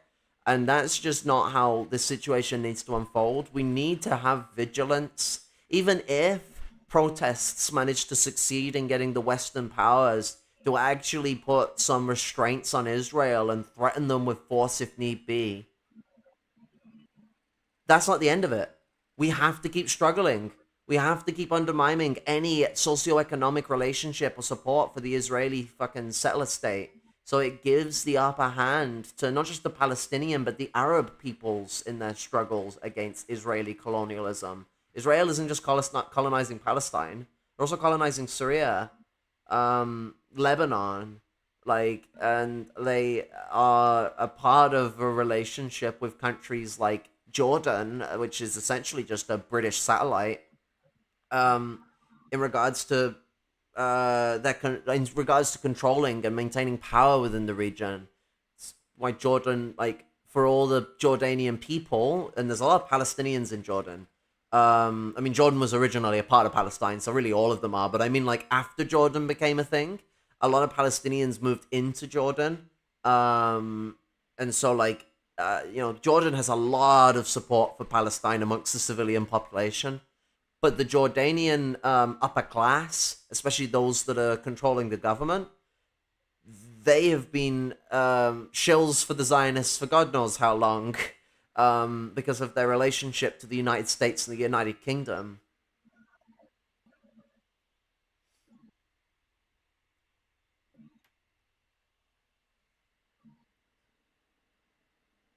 Yep, same thing with Egypt.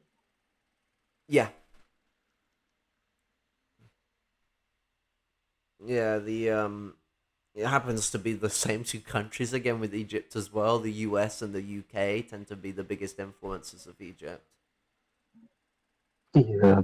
At least in the West. I guess it's a little different when you put it on a global scale because there's also Chinese and Russian influence. But, I mean, how different is that when they're all supporting Israel? Oh, Russia gave them a strongly worded letter, and Xi said conflict shouldn't happen, please. And so that's going to change everything. Damn, I guess they're finally going to sanction Israel, right? Oh, no, not quite like that. Yeah. They want the conflict to stop, but not that much. Yeah, Vietnam's been more quiet because they signed a free trade agreement with Israel.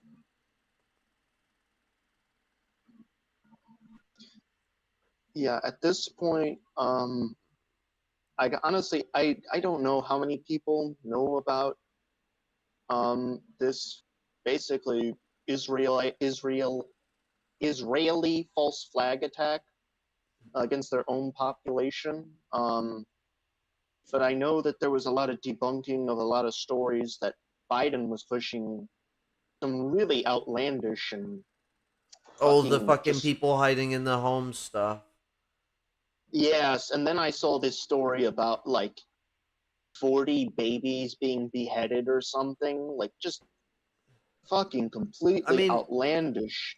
It was true that people were hiding in their homes, but the type of stories he specifically chosen were ones that then implied that Hamas fighters then came and brutalized them, sexually assaulted them, and fucking murdered the young while taking in the old. You basically trying to imply that they were doing what the Nazis were doing with the Slavs, where they were killing women and killing children, and then taking in grown men. And the Nazis would usually sexually assault those children and women too, and the way that they would, after killing them, they would rip their organs out and string them up. They didn't just hang them like a normal lynching way. They would hang them from multiple points from trees. They'd string them up, essentially. I've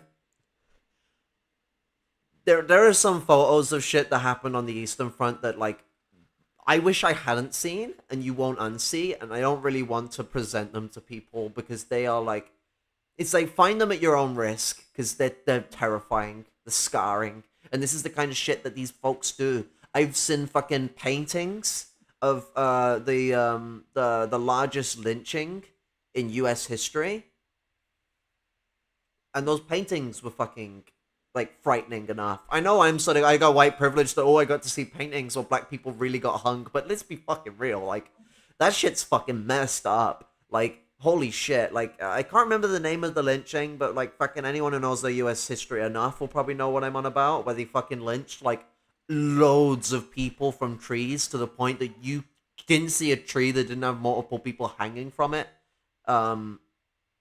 And it wasn't a place where there was just like 3 or 4 trees. No, there are a lot of trees here. I learned about this in school. I don't know. I guess the British Empire's still a little bit pissy that America got to take over. So they teach us about the 1800s, the most genocidal period of America's existence so far.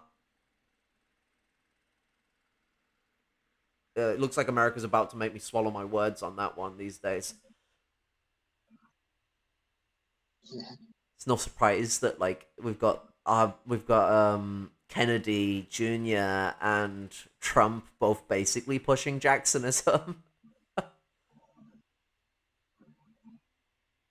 Yeah, and unfortunately, 6-year-old boy, Muslim, was killed by a fascist landlord just in Chicago yesterday. And so, yeah, these apartheid apologists and all these centrist media, your lies, lying about Palestinian people, lying about Muslims, screaming against them.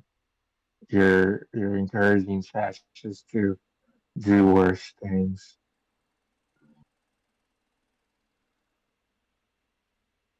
Stop believing these Israeli lies.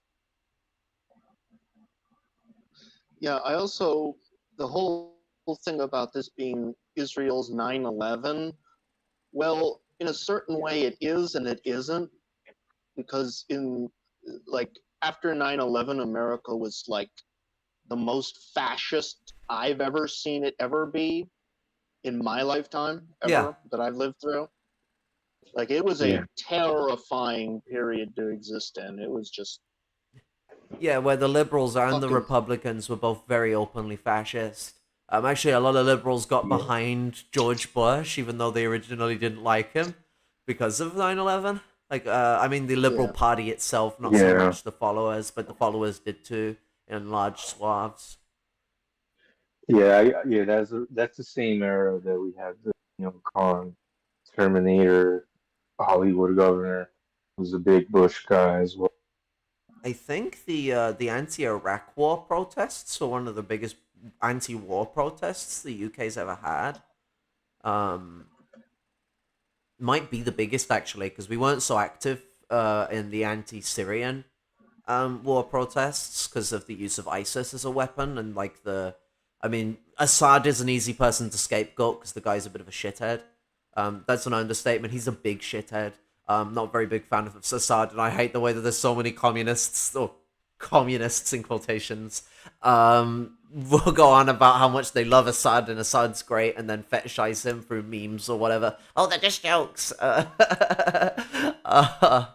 We'll see how much those jokes stay just jokes. How will they?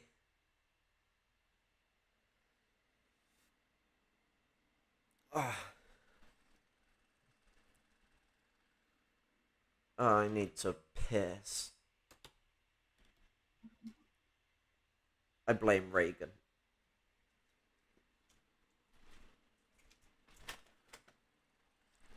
I'll be right back. Okay.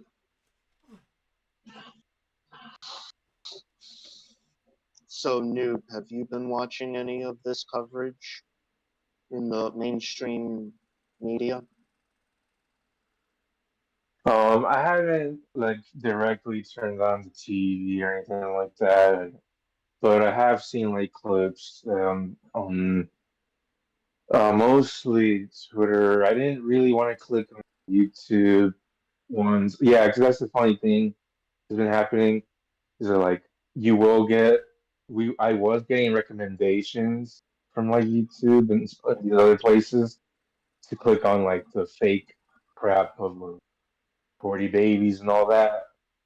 So I just found that interesting, how the algorithm kind of tries to curtail you into the propaganda. But yeah, I haven't directly watched too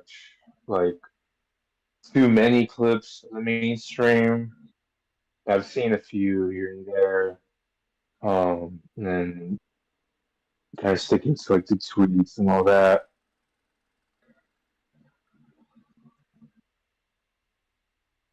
but having looking at the videos that pop up from Palestinian media, all that for sure.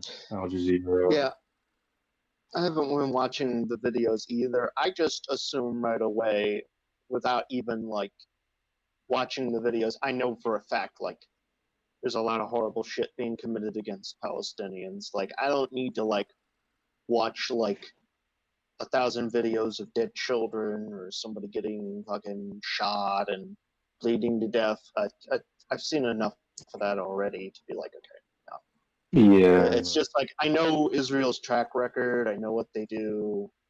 I know their methods, and I know how they talk, and I know what they're going to do. yeah, I'm yeah. just For curious, me, like what people who are like just normal average. The only reason I even wanted to check in on the media like at all was to see what Hassan was saying, the Palestinian news anchor from MSNBC, because oh yeah, and apparently MSNBC, I don't know if it was censored. blocked or yeah, they blocked like 3 of their Muslim Oh, anchors from speaking on this issue. yeah, so basically they basically suspended us from being on air, but like publicly the company's saying, "Oh no, it's just a scheduling issue, it's just a coincidence Scheduling, that." Yeah, so they claim yeah, rescheduling. Yeah, it's just a coincidence, a rescheduling of the 3 Muslim anchors that we normally always have on. And it's totally, it's obvious. And maybe Hassan's kind of like retweeting pro-Palestine stuff, but he's not like he hasn't been fired or anything like that. He's yeah. probably hoping to get back on. But we'll see. Yeah, because that's totally not a racist company. Totally not. You know, they're just repeating the Zionist crap on the mainstream. I do force myself to watch the like interviews on like the clips of like whether it's like these damn generals, these Israeli politicians, and all that. Yeah. Oh, yeah.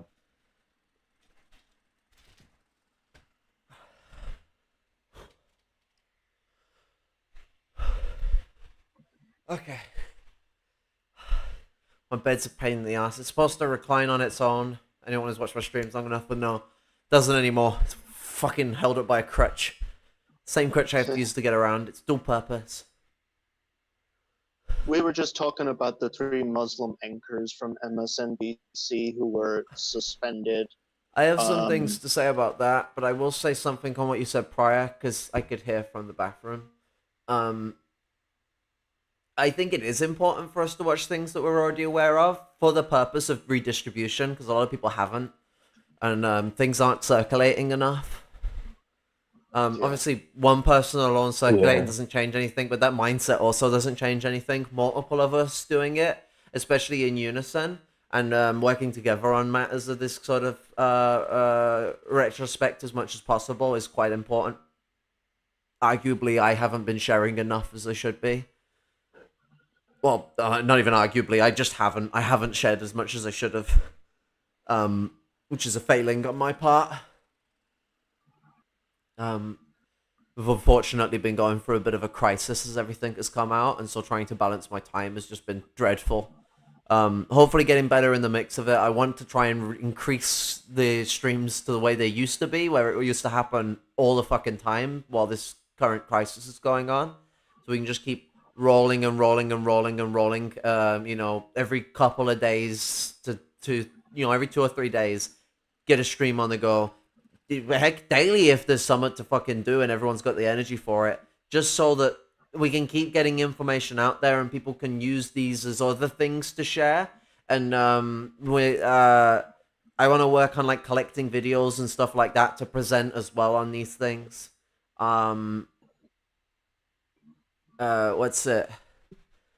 So yeah, there needs to be a reproduction of media as much as possible.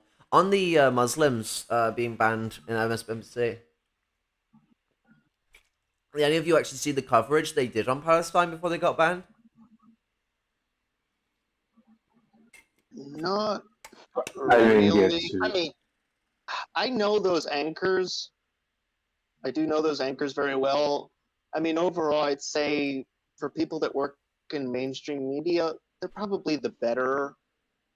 Yeah, They there's do better still coverage than most. they still have a problem with being, like I wouldn't say hacks, but sellouts, I guess. Yeah. Um, well, I mean, I guess that also implies them being a bit of a bunch of hacks, but they definitely are. People that are very influenced by the dollar, to put it that way. But their I know coverage was Hassan. actually very pro-Palestine. Like they Yeah. basically turned around and was like, Hamas isn't a terrorist organization. They've tried peace, and what do you expect the retaliation is going to be when Israel has been constantly doing this for so long? Like they made explicitly pro-Palestinian positions, and then they got suspended. I've only seen the one presenter doing it though. I know the others have done stuff, but I haven't looked at what they've done. But the one presenter that I watched was the bald guy with the glasses. I can't remember his name. I know him quite well. I've seen him a lot. It's actually, yeah, he's actually better than most of in the mainstream media, for the most part. But yeah, I know who you're talking about. That I know. Yeah, that I know Mehdi Hassan. Hassan. He's been a bit of a grifter in his time, per se, but he's always had a very sort of open pro-Palestinian position. That I like.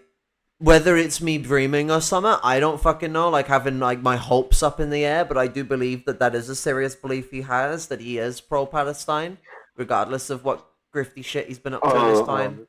He has a few Well, he- positions that are like actually pretty fucking like, by MSNBC standards, pretty fucking good. MSNBC has a long history of being actually kind of a mix of left wingers and right wingers, even though it calls itself a left wing news channel. And even with his grifting, he's still like a quote unquote, actually I don't even think you quote unquote it really, left wing grifter, like the alt left, like social Jimmy Dore democrats. types. Yeah. Yeah, social democrats Dore or types social before- fascists, yeah. Jimmy Dore types, your Greenwalds. Although actually, I guess Greenwald is a little more of a right winger than a left winger. Like, he's kind of a libertarian. It's just everyone thought he was like a social democrat for ages. Guys got hella libertarian energy. Yeah. Yeah, well, Hassan himself, I believe, is actually of Palestinian descent himself, so he definitely would have like serious personal connections with this as well. Yeah. Yeah, and I really think a lot more anchors are being cynical on this. Like, there's no way you can actually seriously take the side of Israel and not to a certain extent, realize that you're siding with the baddies, basically. Are we the baddies? It's, I mean, even if you don't think of it that way, how can you in no way humanize civilian deaths on the opposite side? Like, yeah, well, that's the whole point of what Hamas is. It's like, you this say would Hamas because you don't want to say civilian deaths. this would be like not like this would be like dehumanizing Dresden because like the Nazis existed, so like so what? Or any other like form of massacre that occurred against the German people during the like the invasion. I don't mean the fighting against the Volkssturm. I mean just like actually annihilating civilians for annihilating civilians' sake, like the bombing of Dresden. And everyone goes, "Oh, bombings happen in wars, including of cities." Yeah, carpet bombing. That is like the most indiscriminate form of bombing. Like, you're just bombing everyone. And a city that the Nazis were struggling to hold, and the only, like, there was actually mostly a civilian population. There was not a very strong fighting force there, because it was mostly an industrial position. Like, it was made for producing industry for the front that was actually just a bit further ahead of Dresden that the Soviets are fighting on. And so the bombing of it was like it was a civilian target. It was a civilian target for civilian purposes. For targeting of so for the purpose of targeting civilians. Like, it was a way of attacking the mass of the population and destroying their industry, their homes, everything. Well, it was even worse because it was filled mostly with refugees. A lot of people from like the east moving in through there. A lot of civilians, a lot of old people, a lot of women, children. Yeah, it was mostly just like it was like the center point of refugees. That was bombed there. Yeah, it's like glorifying the bombing of Tokyo or the bombing of Hiroshima and Nagasaki. And arguably speaking, the bombing of Tokyo was actually even more deadlier than the bombing of Hiroshima and Nagasaki. But Hiroshima and Nagasaki was more terrifying. Terrifying, yes. Yeah. I mean, the way they firebombed Tokyo for days, like with napalm. Yeah, well, the apartheid state in the last 10 days, they've dropped over 6,000 bombs on Gaza.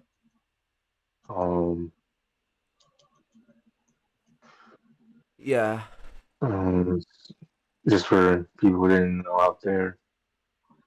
And like 2,000 plus people are dead in Gaza right now. It's almost it's like 3,000 now. Yeah. 3,000 is like the whole of it, but that also includes Israeli casualties. And they said there's about 10,000 injured. Of course, 1 million people displaced due to the it's gonna reach like evacuation. it's gonna end up reaching like fucking up to 2 million soon. It's really, things are ramping up, and Gaza itself was an area that a lot of that's the area where the refugees were pushed into originally, and now they're being pushed out of there as well. It's like fucking like their backs are against the wall. Is basically but what I'm Israel saying. also knows they have nowhere to go, so they're being told to take refuge in bombs. You know, you guys need to evacuate Gaza. You guys need to move. Where to? Well, we have this perfectly built road that could get you out of Gaza, but it would be interesting if the people who told you to leave by the only way that they know you can leave would all of a sudden bomb this place like 30 minutes after the fucking evacuation got there. You know, maybe they'll just fucking it's ridiculous. And then they bombed the way out of Gaza so fucking hard you can't get out of Gaza by normal means. Like, they have to either escape into South Gaza, which like is not really much safer, other than the fact that like a lot of the resistance force is like very embedded in South Gaza. It's where the original like front had opened up with the resistance. And what's it? You have like Egypt, which has also closed its borders, which is the other way of getting out of Gaza. Jordan has done nothing to help. Syria is pandering about, not to Israel, but just pandering about in general. Like, well, we've got the crises going on here, so we can't do much. I mean, there's some validity to that, but I just there should be something being done, like a joint Arabian task force being made, or joint Islamic task force, because Iran is not is to be involved and they're not Arabian. You know, about sort of fighting this problem. I mean, there's already Iranians that have formed militias and are planning to go, regardless of what Iran says about it. Um, I hope that the same is going on in Syria and I mean, we already have Hezbollah in Lebanon, whom have close ties with Iran and likely has close ties with any Iranian civilian militia that's forming to travel over there with supplies.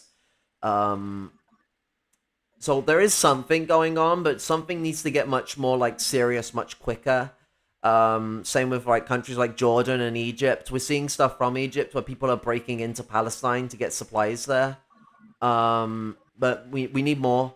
A greater force needs to be organized for the fight back against Israel.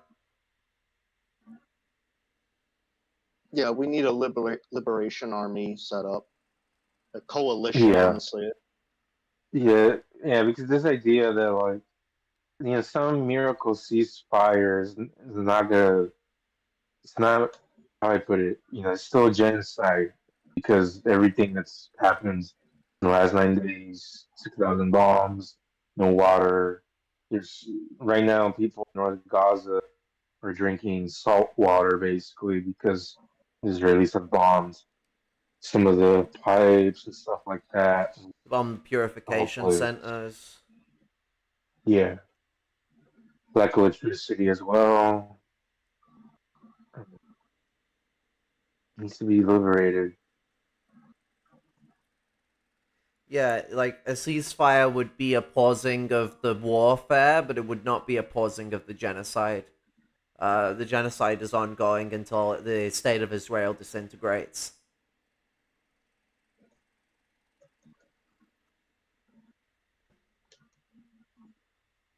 Like, people need to have hope. People need to stand strong and have belief in Palestine, but not in the sense of like, oh, you know what, they'll be alright, they'll win. Vietnam won. Yeah, do you know what happened during the US war with Vietnam? Well, in a lot of countries, there was these things called protests. People protesting conscription, people protesting the military, soldiers fragging their commanders and generals rather than fighting the Vietnamese. Like, there needs to be protests. There needs to be people actually like standing up and going, no, this is not how things are going to go down, motherfucker. Not us going, things are alright. I have faith in Palestine. No, it's like our faith in the Palestinian resistance has to be shown via resistance. That is solidarity. We have to come together on that foundation, and we have to vehemently not just say, oh, the Palestinians don't, Hamas and all that aside, the Palestinians don't deserve this. No, Hamas and everyone included don't deserve this. There isn't a single Palestinian that deserves any of this. So, like, it's, the process in this situation is about not just showing our solidarity with Palestine itself, but also with the Palestinian resistance, their right to rebel, their right to kick the fucking Israeli state into the dirt. Like, we can't hide away from that. We have to be strong supporters of Palestine and ramp up that support in our own fucking countries. Be involved in the ramping up of that support. Be vocal. Be loud. Don't just turn up to protest. Be loud. Be a motherfucker. Like, and I don't mean like get yourself in a situation where your protestees get targeted. I mean, speak up. Speak out. Like, be loud in the sense of saying something useful that people need to fucking hear, that a lot of people are already thinking but are afraid to say it. Be a voice of reason. That's what Marxists are meant to be. Yeah. We're meant to be a rational voice of reason. Call out the racists out there. Don't let those white raw people, 'cause I've seen that shit out here in California. Some of these boomer types are like, oh, you speak English. I've seen that in real life. Those racist motherfuckers. But if you speak out against them, they won't do it.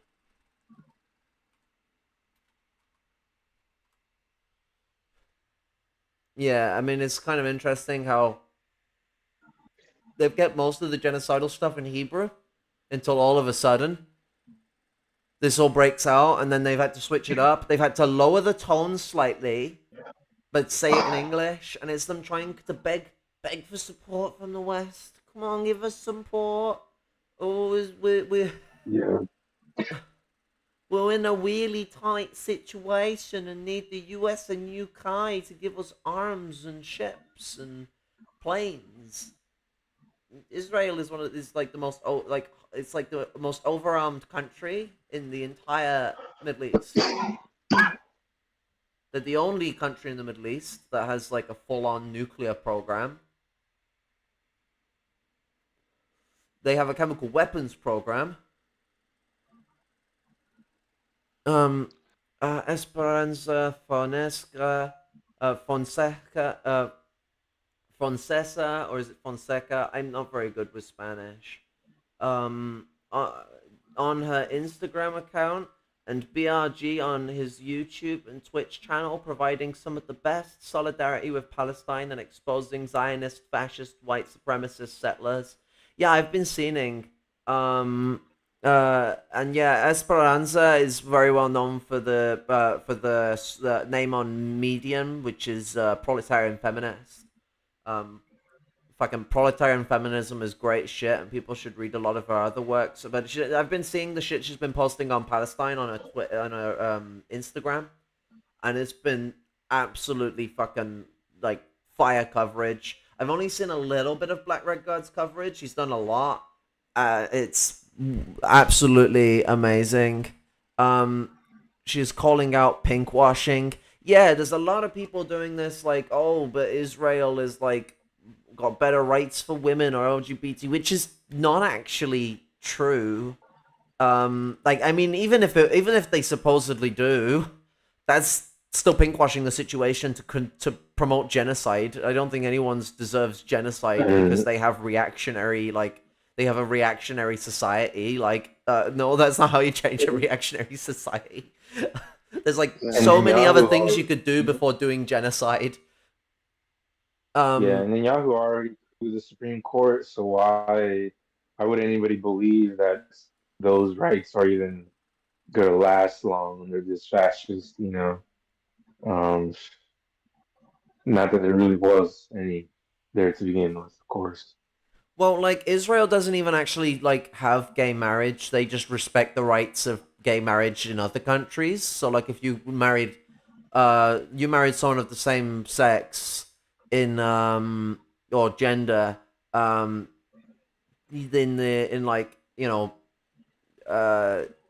America, they'd respect that. But if you wanted to marry a man and you were a man in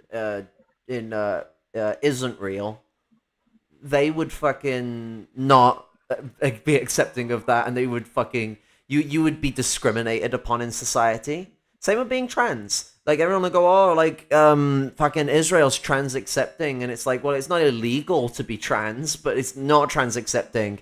They'll accept that people from other countries are coming over and are trans and might be a little more appealing to their existence just on the basis of, like, colonizer support. Like, they're trying to get support for their program.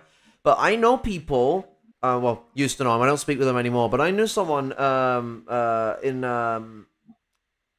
Israel, who was trans. And they had to teach, like, they had to go back in the closet, like, detransition themselves completely and how they perceive themselves.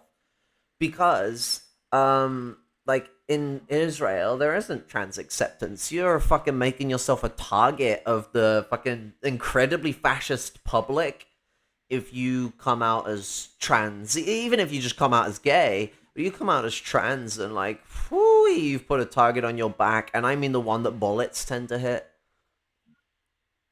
I heard those so-called rights are pretty much only in Tel Aviv. Yeah, pretty much. Yeah.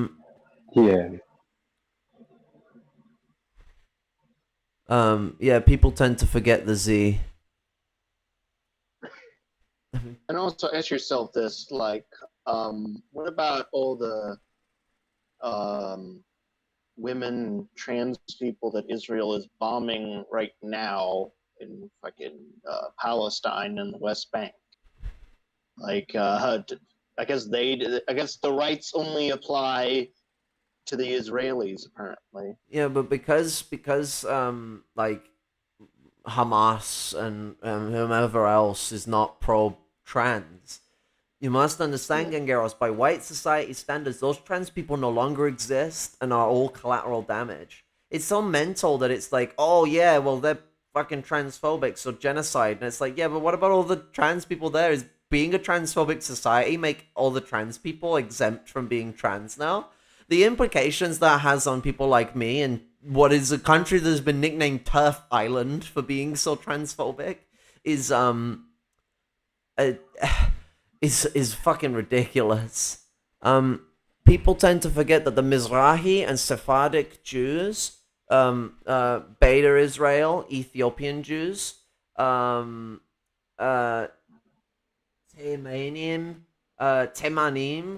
Yemeni Jews from the tribe of Dan, and Samaritans from the tribe of Yosef, face discrimination. Yes, absolutely.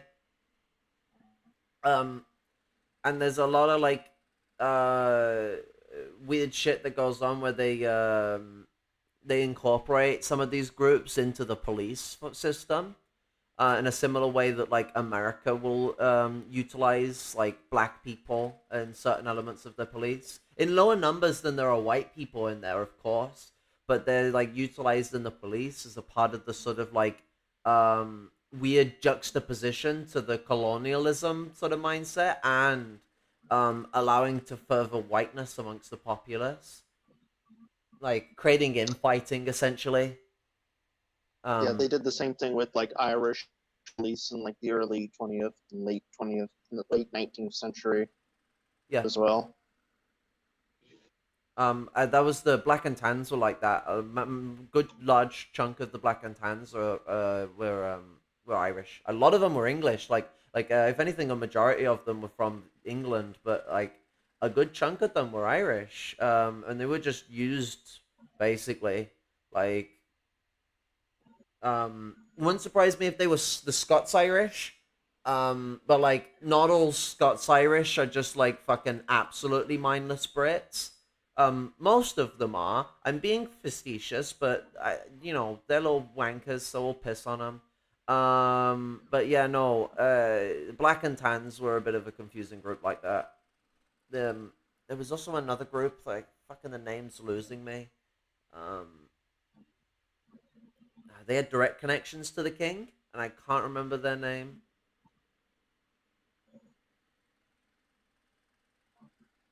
Did you know there was a chapter of the Black Panther Party in Palestine, which Palestinians and Jews were a part of together? They both stood against Zionism together. Seriously, any of you who, and I think there's going to be more to come because it stopped abruptly.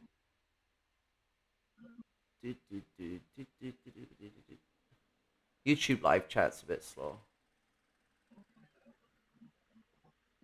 It also it also has this like weird thing with like YouTube's also been censoring comments. Like I posted a comment on Black Red Guard about the Israel Palestine thing and it disappeared. My comment straight up just disappeared. So then I posted it again and it also disappeared. So then I changed some of the words around because in my comment I was mentioning the 1 million supporters in Iran registering to fight in Palestine.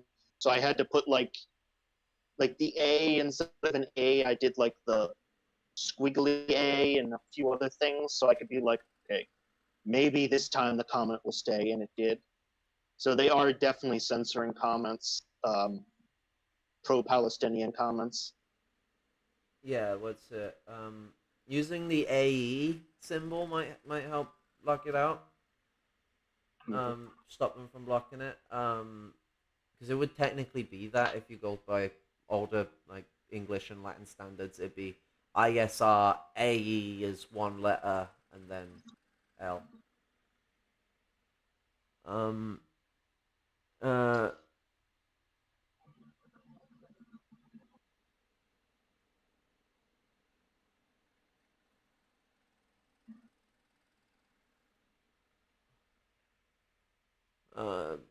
seriously, any of you don't know what I'm referring to when I say that these fucking Zionist Nazis have been doing Nazi shit to Palestinians, as well as Mizrahim and Sephardim Jews and anti-Zionist Ashkenazi ever since the founding of the Zionist state. You need to read this. It details kidnapping and doing medical experiments on Mizrahim babies by the thousands of, for example, Zionism is anti-Semitic Nazi shit, and um,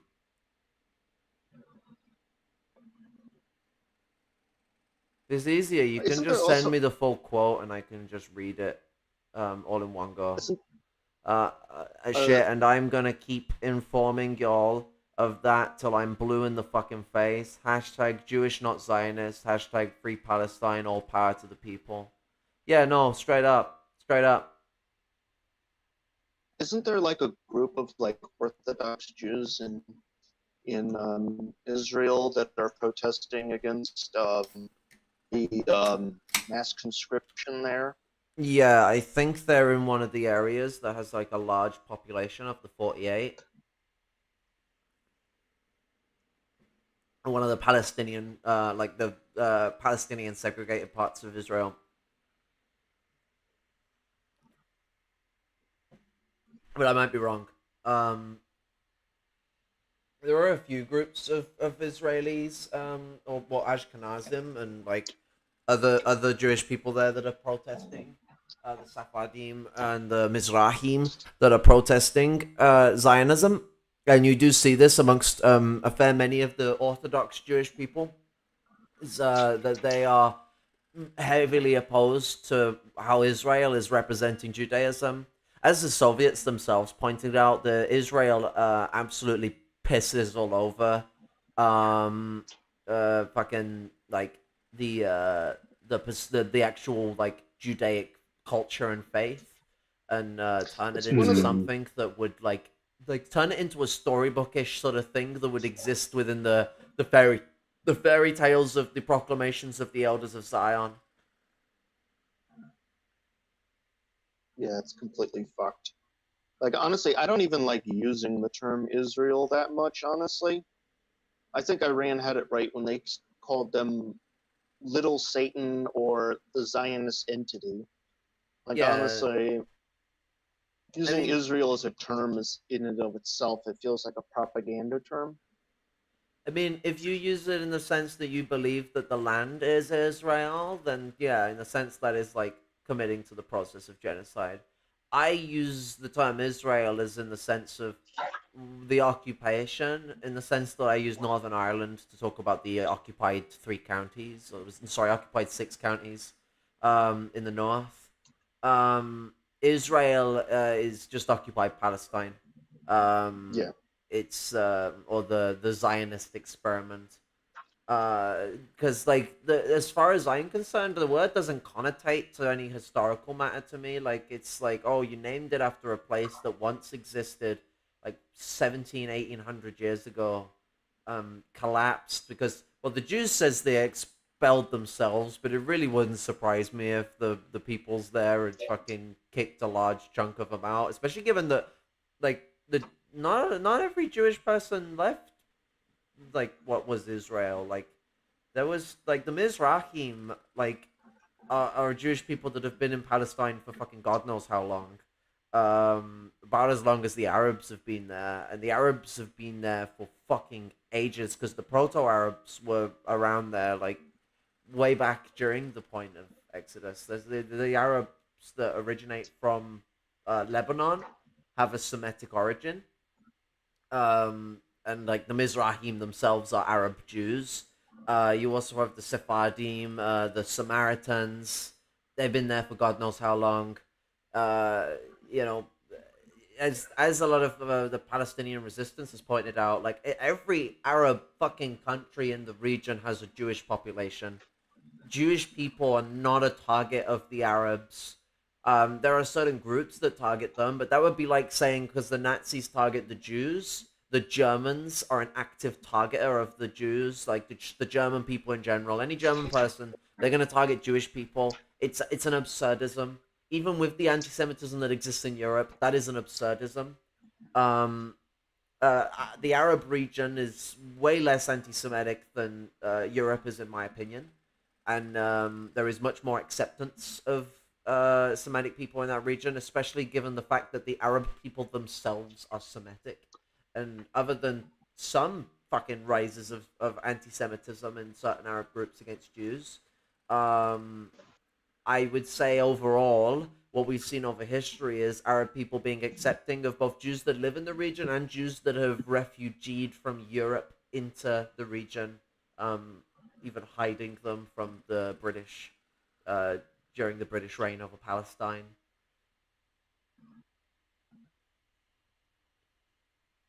Yeah, 100%. Yeah, so it's for whatever like society like historical like fucking moments of anti-Semitism within the region. Primarily, that region has been very pro-Semitic, both Judaic and Arabian, Islamic. Um, Mhm. so it's an absurdism to imply that the Arab people are anti-Semitic in a contrast with Israel, when Israel's entire existence has been anti-Semitic, has been Nazi, has been fucking their whole policy fucking program has been based off of a Nazi general that died during the war, and based off of the proclamations of the Elders of Zion and the British influence of the region, as well as the insert of U.S. interests in the post-war period. Okay. Something sent me.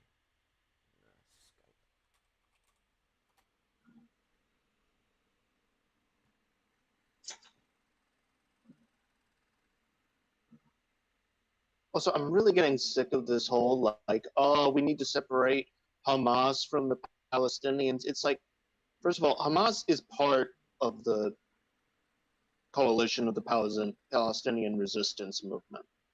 Okay, that's just a fact. Like, and honestly, like, I've said it many times. Hamas has the right to it has its right. I support Hamas's right of self-defense against Israel, and my support will continue until Israel ceases to exist. And that's just a fact, and that ain't going to change at all. Like, so I'm not playing these like word game fucking salad nonsense that these liberals do. Yeah.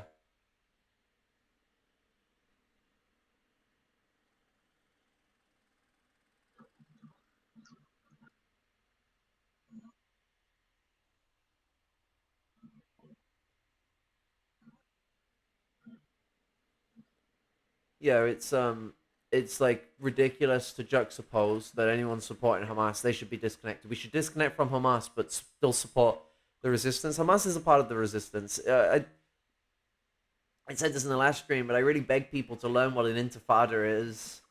It is not just it's not just the struggle of Hamas. It's the struggle of the Palestinian people and whatever organizations have formed in this intifada. You could say it's a united front and a popular front against Israeli occupation. Similar, not to that of the Dimitrov style popular fronts, we'll have none of that stinky shit, but in the sense of like the popular fronts that we saw in Albania and China, where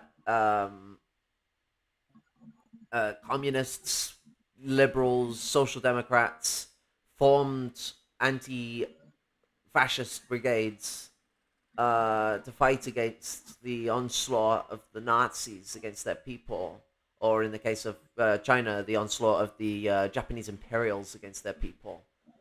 There were even elements of these groups that were considered fascists, like the KMT. I mean, the KMT actually had both social fascism or social democracy and fascism running through its blood, depending on which era and which side of the KMT we're talking about. You know, a lot of people like to fetishize the left KMT, but they weren't the shining sausages that everyone wants to think they are.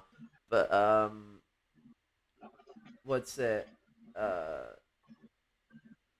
The there was still the need for a popular front with the KMT in the united front that had been formed between the two groups against Japanese imperialism. And what happened when that united front was over? Well, the KMT soon started a civil war.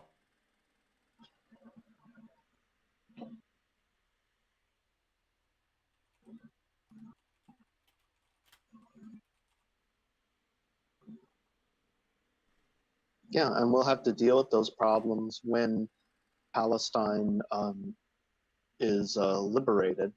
But we can't deal with that right now. Certainly not right now.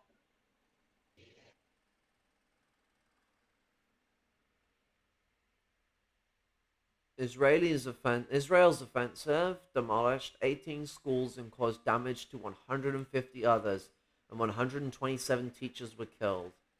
Doesn't say how many kids were killed, but I imagine a lot too if they've managed to get to 127 teachers. Each teacher has a class.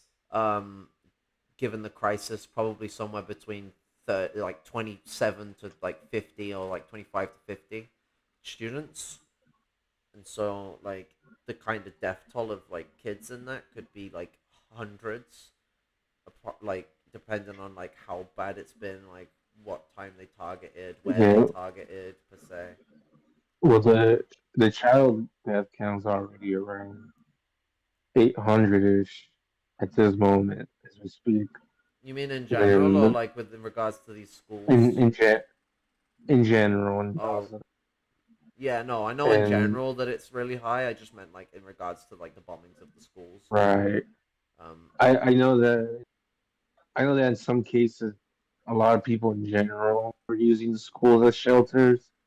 Yeah. It's something that changes every day, of course, due to everything. And in South Gaza, a lot of people are using everything they can to not be on the street, but there's a lot of people out now living in the streets. It's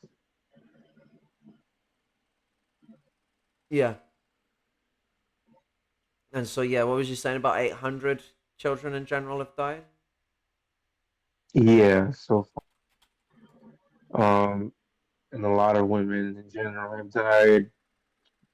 Part of that's just from striking apartment buildings and teachers, I guess.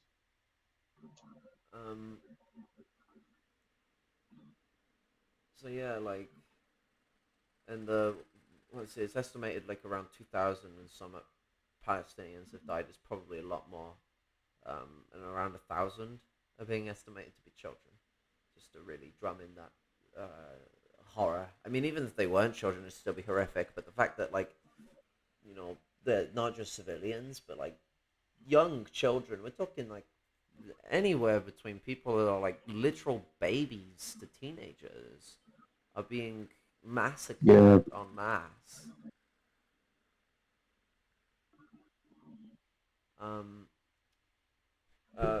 Zionists so often tokenize Mizrahim and pit us against quote-unquote Arabs, i.e. Palestinians. Despite our long integrated history in Southwest Asia and North Africa, in our homelands, we lived among and shared community, language, and culture with Muslims and Christians for thousands of years. Today, we join in our Palestinian comrades' struggle against Zionism, not only because the Zionist project depends on the ethnic cleansing of Palestinians from their land, also because of its impact on our people, whom have always been subject to racist, orientalist oppression at the hands of Zionists and the Israeli government. Save Sheikh Jarrah, save Silwan, stop Jerusalem expulsions, defend Jerusalem, Gaza under attack. That's the hashtags. I sound like an old person reading the fucking reading Twitter or something with hashtag. What's it? No, these are important things for people to be really fucking focusing on. is that like this is not a holy war. Anyone perceiving this as a war of religion is buying into the Zionist racism. This is not about religion. This is about colonialism. This is a genocide of anyone who is native to the land, not just the Palestinians, not just the Muslims. This is Palestinians and Mizrahim in general. The Assyrians too are all under attack. But this is how they like try to confuse people, like by like trying to make it out to be like, oh, this is just a religious war. They've just been fighting forever. This has just always been going on. It's just natural. I mean, they did the same thing with like the Irish struggle as well, where they just tried to paint this as like a religious struggle as well. I mean, most people don't even know like the 1798 revolution and revolt in Ireland was led by Presbyterians, I believe. Yeah, it was. Yeah, that revolt was actually one of the big inspirers for like the Irish republicanism that was seen in the 1800s. I mean, there was a lot of people that were like basically going into a doomerism state. Ireland is dead. Like, you know, the British have killed Ireland. You know, we're just a part of the British now. And that the revolution in 1798 was a big inspirer for a lot of Irish Republicans to start going, nah, fam, we're taking our land back. And as the 1800s rolled out and the Fenian movement caught grounds, this started to spark even more rebellion to the point where the 1890s came along and things were getting incredibly spicy in Ireland. You know, I think most Marxists should be well aware of what happened in the period between 1902 to 1923. Actually, no, 1927 I think would be a better timescale to go up to because there was another conflict that occurred around the 26-27 that is not really talked about much. But during that period, this is where we saw the actual ingrainment of the modern Irish Republican movement and the Irish Socialist Republican movement take its roots, take its expansion. This is when the CIRA formed, and the Irish movement really got the strength that it has been like respected for amongst colonized communities. Like the Black Panthers had inspiration in Palestine, and so did you know, like people like Che Guevara. In Palestine, in the New African movement, in many Native American liberation movements, in Puerto Rico liberation movements, you can find the inspiration of the Irish Republican Army, be it the CIRA or the PIRA, all throughout these places. Mass inspiration, the Irish, like the actual like Irish liberation movement, not the weird right wing that has turned it into this, you know, quote unquote Irish for Ireland for the Irish, which is usually, I mean, it didn't used to be, but since the Troubles, it's been a bit of a dog whistle for basically white supremacy in Ireland. The actual Irish Socialist Republican movement, the Irish, true Irish liberation struggle, has had a close tie with anti-colonial movements all over the world. If anything, Ireland massively weakens itself when it does not maintain its connections with the anti-colonial movements around the world. Anti-imperialism is in our culture, it's in our spirit, and if we turn our faces on it, we're, you know, just to go as fucking to the end point of squelching the mind of anyone going down this route. Anyone who is Irish and cuts themselves off from the colonial struggle, they're doing a bit of a British move there, in my opinion. You know, it might as well be as good as the Brits or as good as the Scots-Irish fucking settlers that hold Northern Ireland hostage. Like, our connections to the anti-colonial struggle are they're bonds we dare not break. They're bonds we have to maintain for the sanctity of our own struggle and for the sanctity of our solidarity with the other struggles around the world. And you see this in the but you know in both with ARMLs and Maoists in Ireland, you'll see mass support for Palestine in the most vehement of ways. Not just the Irish government wanting to keep up aid because it knows that it's not a popular position amongst the Irish populace to do anything to turn on Palestine. I don't exactly expect the bureaucratic Irish Free State bourgeoisie to give a shit from the cultural basis, but they know that cultural basis exists and at least have to play prairie to it. There's a lot more of a vehement support for armed struggle in Palestine amongst amongst the Irish like anti-revisionists, and even amongst a lot of like non-Marxist socialists in Ireland. And this vehemence has been a continuous process for fucking well over half a century now. And for specifically the anti-revisionists, you can see this go back to the founding of Israel. They've been opposed to Israel's genocide against the Palestinian people. But yeah, it's being made out to be a holy war. Catholics dead. 5 Catholics dead. They say that even if they weren't Catholics. And they'll say this about Palestinians. They'll call them Hamas or they'll call them Islamic or Islamists, even when they're not. There's a large Christian population. There's a large Jewish population in Palestine. There are Palestinians that are atheists. There are Palestinians that have religions that aren't Abrahamic.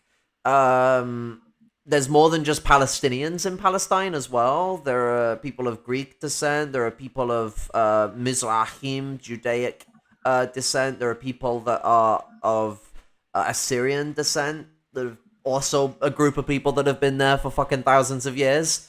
There's just like so many different groups of peoples in there. This isn't just a genocide against Arabian people. This is a genocide against anyone who has any native uptake or any uptake of being a colonized peoples within that region. Anyone who isn't white and European, essentially.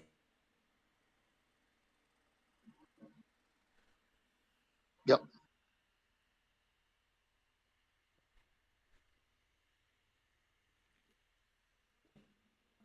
When people say this is a holy war of Muslims against Jews, I wonder if they realize that one of the commanders, Nayef Hawatma, is a Byzantine Catholic Christian and leader of the DFLP Palestinian MLMs. Yeah. George Habash al-Hakim, the founder of the PFLP, was a Greek Orthodox Christian Palestinian, anti-revisionist MLs and Gavarists. Yeah. Yeah, for those that don't know, we got like the DFLP and the PFLP represent the anti-revisionist Marxist presence in Palestine. Anyone not in the know, the PLO long betrayed revolutionary aims it was the 70s or the 80s. I can't remember when they sold out. I think it was the 80s, around the time Hamas emerged. I don't think those events are like directly linked, but they definitely have a relationship to each other in regards to the uptake of Hamas as the leadership of the Palestinian resistance in recent years. And their massive uptake within the Gaza. The PLO still actually has power in Gaza. Then it's not just like Hamas runs Gaza. I think a lot of people have this mindset that like all the Gazans are behind Hamas, and it's like no. The political system is not very stable in the region, but there is a political system, and it's not just Hamas that has support. And no one's saying Hamas hasn't done any dodgy shit politically. I think like people think support for Hamas thinks that like Hamas are like angels. No, this is like support for the KMT. They're not angels. Hamas are far from it. It's just that they're a part of the Muslim resistance, Palestinian resistance against Israel. And them being Islamists is not lost on anyone. It's just that like them being Islamists doesn't make them some like boogeyman. It just means that they are in many degrees problematic, but not problematic enough that like we need to be making this oppositional piece right now where we stand against Hamas because Hamas did this a big stinky. Right now Hamas are doing good shit by fighting against Israel, and I think people need to actually fucking grow up and show at least the modicum of respect that deserves. Hamas as an enemy can be dealt with at a later date by the Palestinian people when whatever fucking situation occurs after the kicking out of Israel, because we've seen historically that bourgeois and communist forces have gotten into civil conflicts after the removal of a colonizer force, and this could very much be the case that occurs within Palestine, but that's for the Palestinians to engage with after the fact that Israel is gone, and not for white people to determine. It's not up to us whether the Palestinians go for the capitalist system or for socialist revolution. That's a Palestinian issue. Yeah.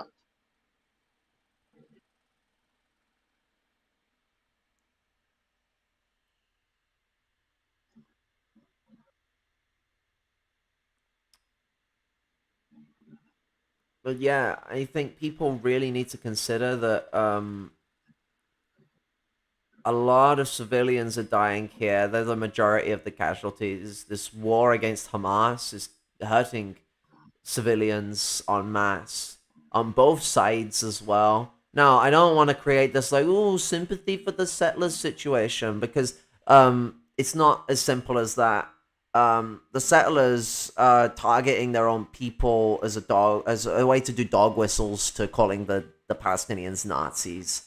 But it is still a massacre of civilians, and that does have to be taken into consideration.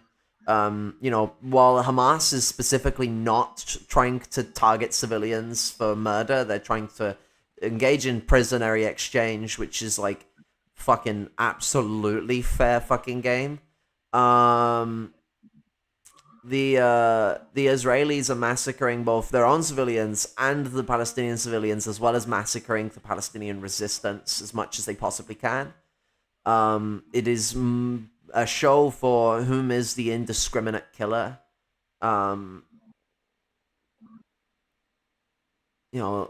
Israel is the great protector of Jewish people, unless you ask 90% of Jewish people. Like, you see all this like, 40% of like Jews in the UK support Israel or whatever the fuck, and for one, I don't think those numbers are very accurate. I think those numbers are very much based off of certain people of specific privileges that have more time to engage in these kind of statistics. It's like the 86% support for the monarchy, and I'm like, okay, but how much of the proletariat actually got to like, and I mean like, not like labor aristocrat proletarians, I just mean like bottom of the barrel, like get treated like shit, low minimum wage proletarians got to vote on that, because I guarantee they don't fucking give a shit about the monarchy. There might be some like twerps that are like, if they gave them more powers, maybe shit would get done, blah blah blah, sort of fascist types, but they're not the majority in the poor. In the lower and upper middle class, I'm sure there's lots of love for the monarchy. I'm absolutely sure of it, but this is the thing that we see in like a lot of places, and so I just think that support is A, misguided, and B, it's also like, okay, but the other 60%, there's also the question to put out there of like the long-standing like support for Zionism that's existed in the United Kingdom. The United Kingdom has been somewhat of a haven for Zionism for like a century or so now. Churchill himself was somewhat fond of it. So like there's a whole like long-standing history of Europe fanning the flames for this support. So people are trying to make this like juxtaposition about Jewish people in Europe all being Zionists, I think is kind of ignorant. Also ignorant of what even the Israelis themselves have said. Israeli ministers have actually turned around and said that their support doesn't come from Jews, it comes from evangelical Christians. Does anyone here know why the evangelical Christians support Israel? end times. Yeah, they believe that sending all the Jews to Israel is a requirement for the rapture. Now, mind you, those Jews being sent to Israel are meant to go to hell by the Christians' belief. Like well, they say it as unrepentant Jews. So I guess they believe some Jews will go to heaven. If that's like a caveat that makes it sound any less anti-Semitic. They actually have a very specific number. They actually have it down to an actual number. It's, I believe, 14,800. I believe was the actual number that that was specifically stated would convert, and the rest would burn in hell. It's like someone sat in front of their fucking modem and just read the number of the megabits per second of their modem, was like, you know what, that's it. 14 point, well, it'd be 14.4 if it was that, but like 14.8, we need 14.8 thousand. What a weird number. Like, what?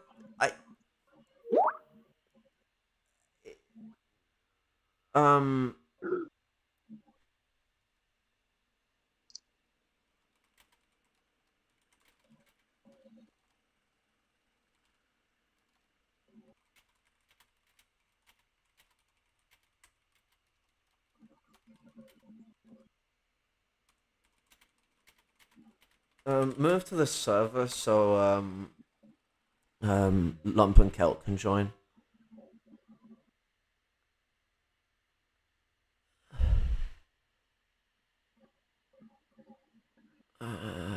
What is it? Comrade live stream chat. Go there.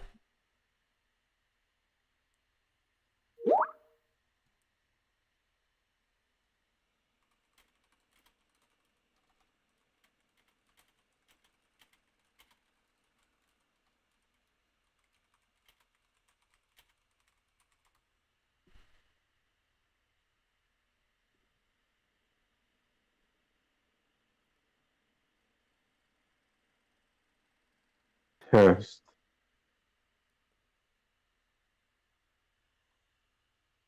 Hello. Hey. Okay, Lump and Kelt's on his way. Let's see. Oh, I can actually do the pop-out thing, which means I can use Discord on my computer without doxing myself now. Hey. Yo. Hello.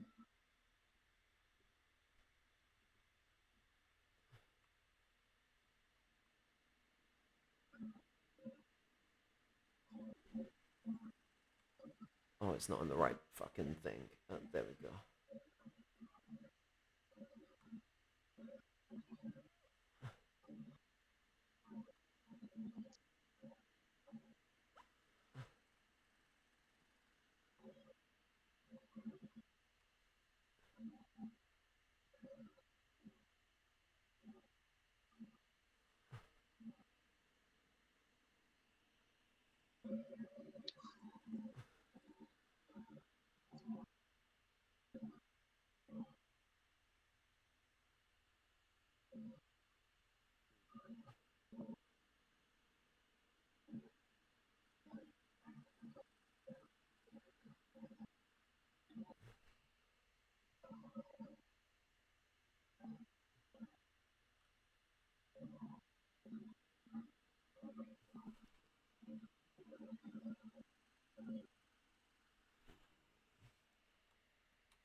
I don't know what's happening. They're online, but they're not joining.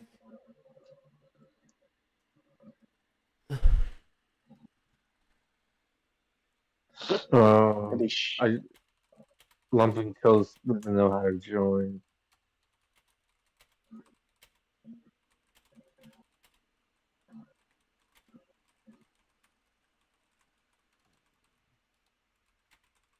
Oh, welcome. Am I on? Oh yeah, now you're here. Yeah. I'll say something really quick. It's a guy go do something that people don't realize. The Palestinian people have always been there. Palestinian Muslims, a lot of their ancestors are actually Palestinian Jews and Christians created Islam. Yeah, it's why That the Palestinian- Arabs from Lebanon are like the specific group of Semitic Arabs that eventually led to the Semitization of the Arab groups, because there was a separate group in Yemen that was of a different origin. Well, it's not only that, though. There's even Palestinian Christians whose ancestors are Palestinian Jews created Christianity. And Yeah. a lot of Palestinian Jews' ancestors are actually Canaanites, the original people of Palestine that converted to Judaism. So no matter Yeah. what they call themselves, they've always been there, Palestinians. They've always been in that land. Always been there. It's like there's this whole like narrative of like the belief that there was the Jewish Exodus and then all the Jews left Israel and that was it, and it's like there was an Exodus. No one really knows exactly why it happened. I don't exactly believe a group of people just left because they believed God wanted them to. I think that there was probably people that didn't like the really... I mean, even in the fucking Jewish text, they go on about some pretty atrocious shit that the Israeli kings were getting up to. But nevertheless, Jewish people never left. They never left there. They never left any part of that region. And have been a massive part of the development of, like, the Christians there and the development of Islamic people there. And the Arab people have a direct cultural tie to Judaism.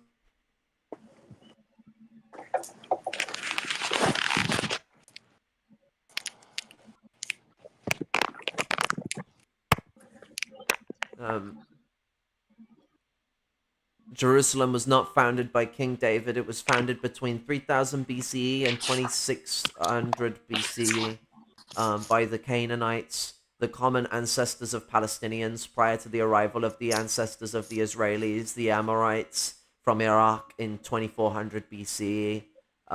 Jerusalem was not a Hebrew word, nor is it 3,000 years old. Rather, it is 4,500 years old and Canaanite, meaning the ancestors of the Palestinians. The original inhabitants of Jerusalem were Phoenician Canaanites. Jerusalem was originally a village. The name Jerusalem is first found on Egyptian statues circa 2500 BCE. Jerusalem is a word of Canaanite derivative. The prefix uru, meaning founded by, and the suffix salem or shalem, Phoenician Canaanite god of dusk. This evidence is reinforced by archaeology and by tablets found in Elba, Syria, dating back to 3000 BCE, on which the god Shalem, being venerated in a city called Jerusalem, is mentioned. The old name of the city, Jerusalem, figures also in the Egyptian text called Text of Prescription of 12th Dynasty. Chrysim, pronounced in Akkadian language. Jerusalem, City of God, stated by Denny Roberts. Contrary to what the Zionists claim, that the apartheid state of Israel invented the name Jerusalem, the fact is that this name is so ancient it even predates Judaism, and it certainly is many thousands years older than any Zionist. Chur is an Aramaic word for city. Shalim means peace. Salam in Arabic, Yerushalim, is then the city of peace. Madinat al-Salam. It is the ancient name of Jerusalem or Al-Quds. Yeah. Right on. That's what I'm saying. They've always been there. Go back to the Canaanites. Now, different times in history, They might call themselves different names, had different religions, but they were always there. Yeah. And that's what I'm trying to say. A lot of Palestinian Jews were originally Canaanites converted to Judaism. And then again, a lot of Palestinian Christians were formerly Palestinian Jews. A lot of Palestinian Muslims were formerly Palestinian Christians and Jews. Yes, but It's not like the 7th century came along. Then all suddenly, all these Palestinian Arabs were in that land. Yeah, they adopted the Arabic language and culture because of Caliphate influence.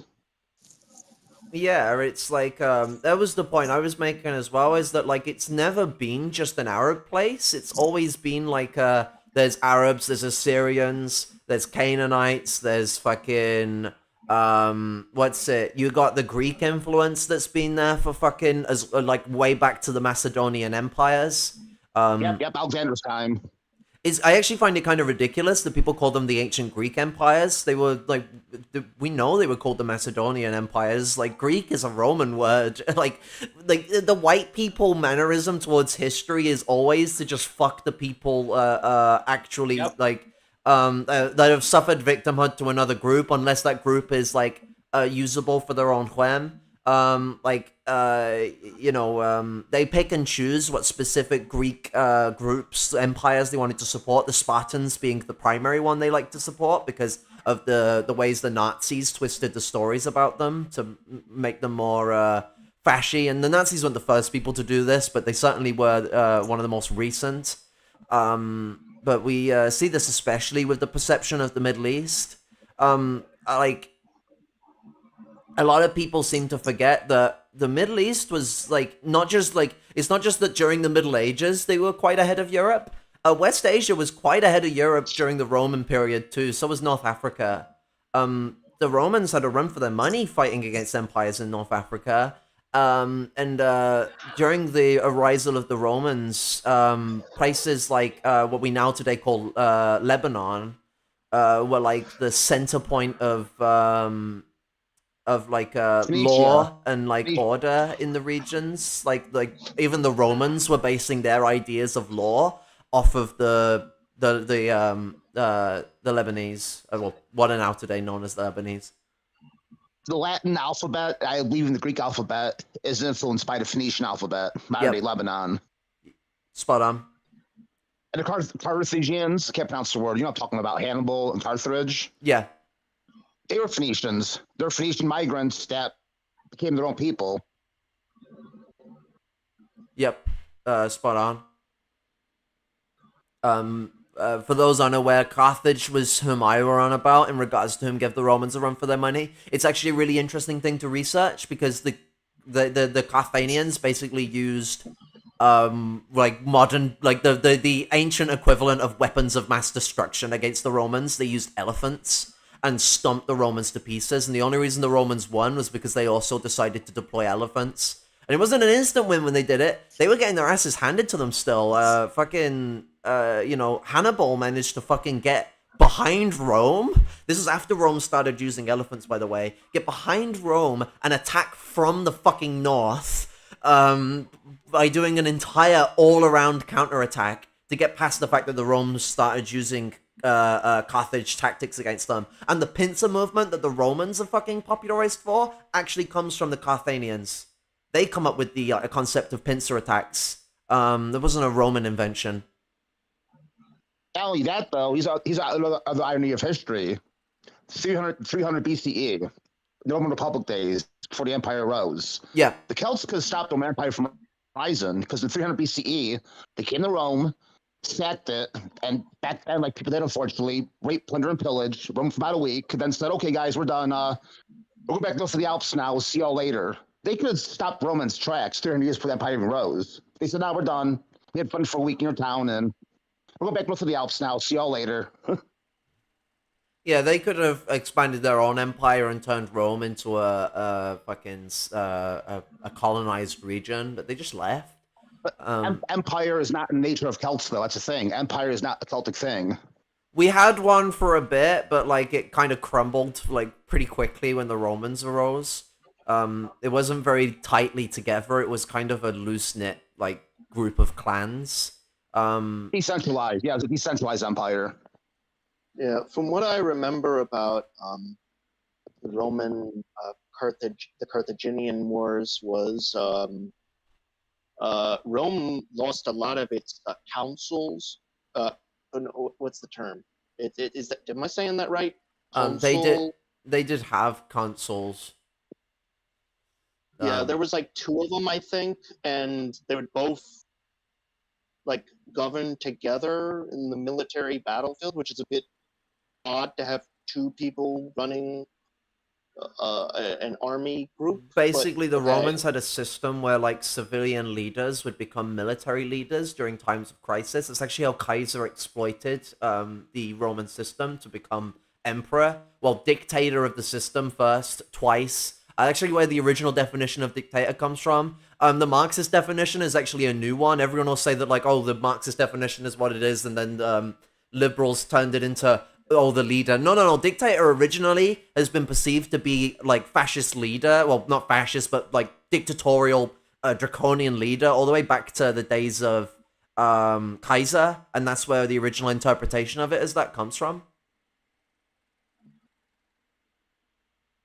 But yeah, they did a lot of weird shit with the way their civilian leadership would take over the military force. It actually came from the Greeks. Yeah, they lost a lot of councils and consuls. Jeez, I can't say it right. I always think, whenever I hear that word consul, I always think of the TV show Rome from HBO, which I really should watch. I heard really good things about it. But there was that one scene when Kaiser was in Egypt and he was meeting the those descendants of Alexander that was in charge there. I forget what they were called. But basically he was a boy king, and he's basically like his mortal enemy that he was fighting for a while in a Roman civil war. He brings out his head to Caesar and he goes, "He was a consul of Rome. He didn't deserve this." And he was disgusted by it. I always love that scene. Yeah, straight up. But yeah, the Romans just, like, they got their armies destroyed several times, but they just kept fighting back and fighting back again. And honestly, that's what I think the Palestinians should take an example of that from the Romans during the Punic Wars to what they should be doing. Like, even if you suffer massive defeats over and over again, you just fight back over and over again. That's all they've got left. Yeah. I mean, like, fucking, like, a lot of the buildings that people are seeing destroyed on those pictures, a lot of people would presume that those happened in the last 10 days. A lot of them have been like that for fucking, like, well over a few decades. And there's some white people that'll be like, oh, well, why didn't the Palestinians clean it up then? They are. They're still in the process of doing it and are now under attack again. And people don't seem to understand how many buildings the Israelis destroy every year when they're not at war with each other. What was it? Last year they bombed a fucking tower block. Or was it the year before? They bombed a fucking entire tower block. And that caused the rise in protests in the First World. It was nice seeing those protests rise up. People even got themselves arrested, struggling to shut down military production facilities, including actual successes in sabotage of these production facilities in the UK. I don't know about the US on that front. Well, I know there was struggle, but I don't know how, like, successful.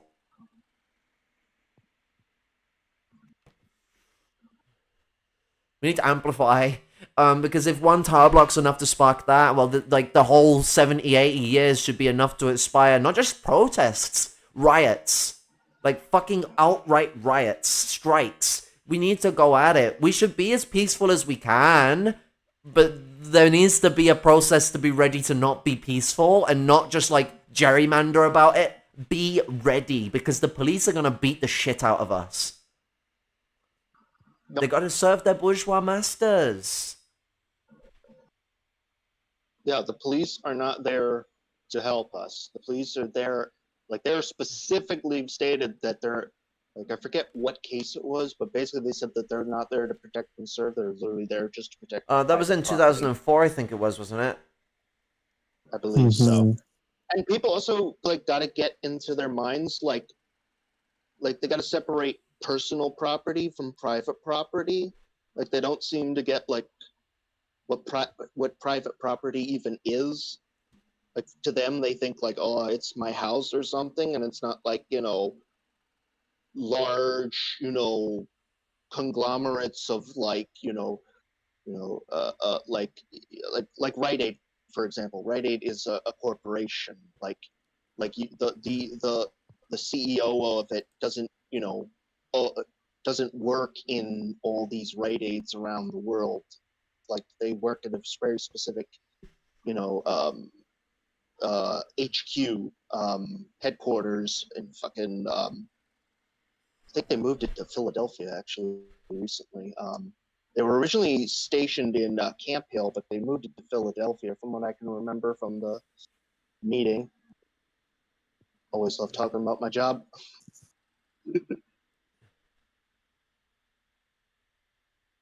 Yeah, straight up.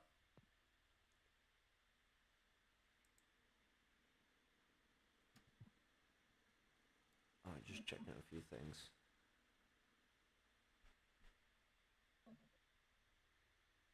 Oh, actually, that thing being there was helpful. Now it's made it awkward to capture the thing. Oh, I'm good at this.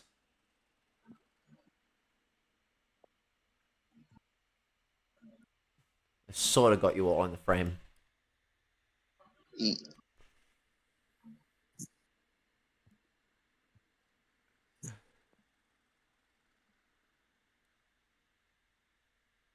Yeah, no, like the everyone needs to stop perceiving these situations through religious lenses. Like fucking now, like shit's sparking up in Ireland, and there's still people trying to perceive it as the Catholics versus the Prots. I don't know if people understand that the fucking revolution happened in 1798. You want to know who the leader that started it was? He's a fucking Prot. Like, he wasn't a Catholic. Like, modern Irish republicanism, you could actually source back to a Protestant, not a Catholic. This idea that it is the Protestants versus the Catholics is what the English have been telling people for fucking hundreds of years. That's their bullshit. That's what the Scots-Irish settlers will fucking tell you. Like, the Scots have an interest in preserving their British foremasters. A lot of them couldn't give a shit about religion. You'll have them go on about Protestant this, Protestant that. Half of them won't even go to church on Sunday. Like, they don't give a shit. They just care about controlling the fucking region. Anyone, look up the Special Powers Act. Just anyone, just fucking look it up. You know what? I'll even bring it up now. Let me go fucking find it in the BRG video, because it's easier to find it though.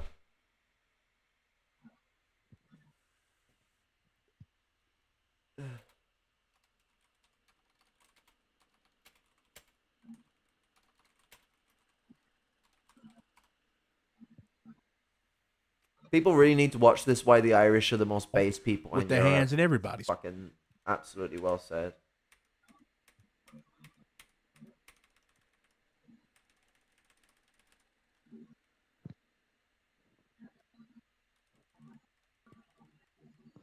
That's a really good video you did on the Irish too. I watched that. That's a really good video. It is. Yeah, BRG, since he's been doing live streams, has been putting out some real bangers. Oh yeah, I watched his video on his video on Elande and the Q and Chili is really good too. Absolutely.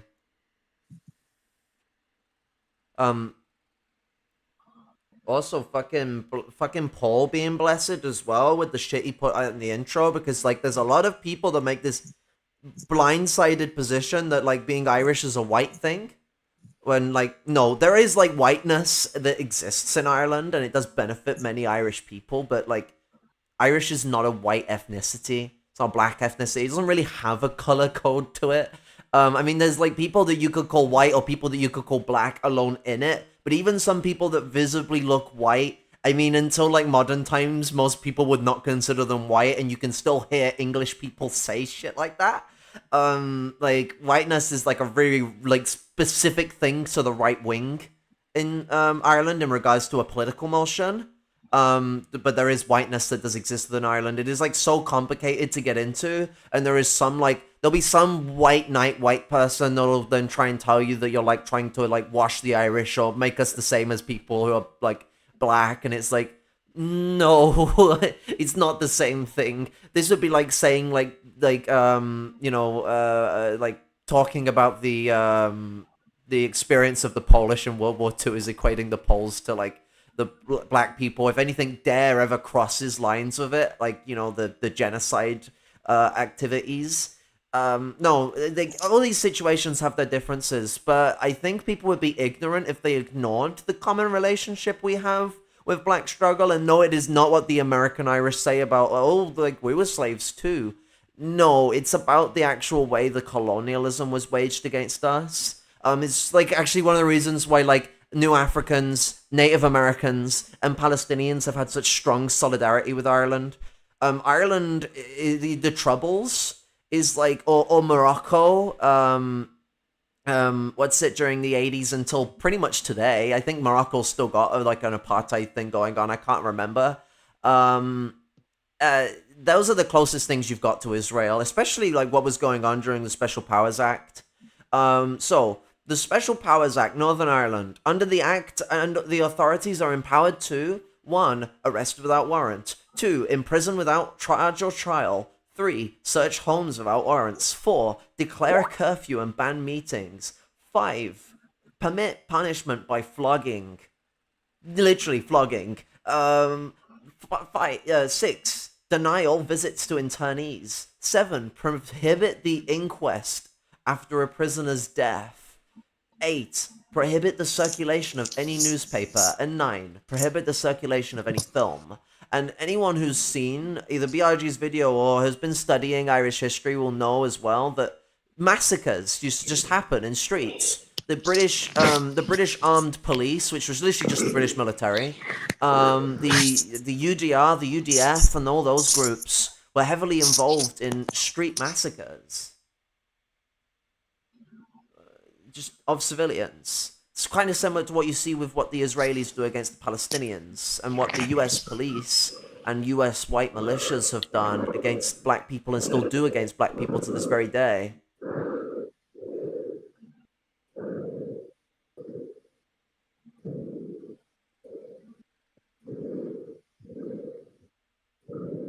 Dude, you need a drink. You're breathing like real heavy. Me? Yeah. It sounds like Darth Vader joined the chat. Yeah, you're breathing way into the mic. Oh, yeah, it must be my mic because I have the Apple earbuds on. Sorry. It was just like concerningly deep and quite fast.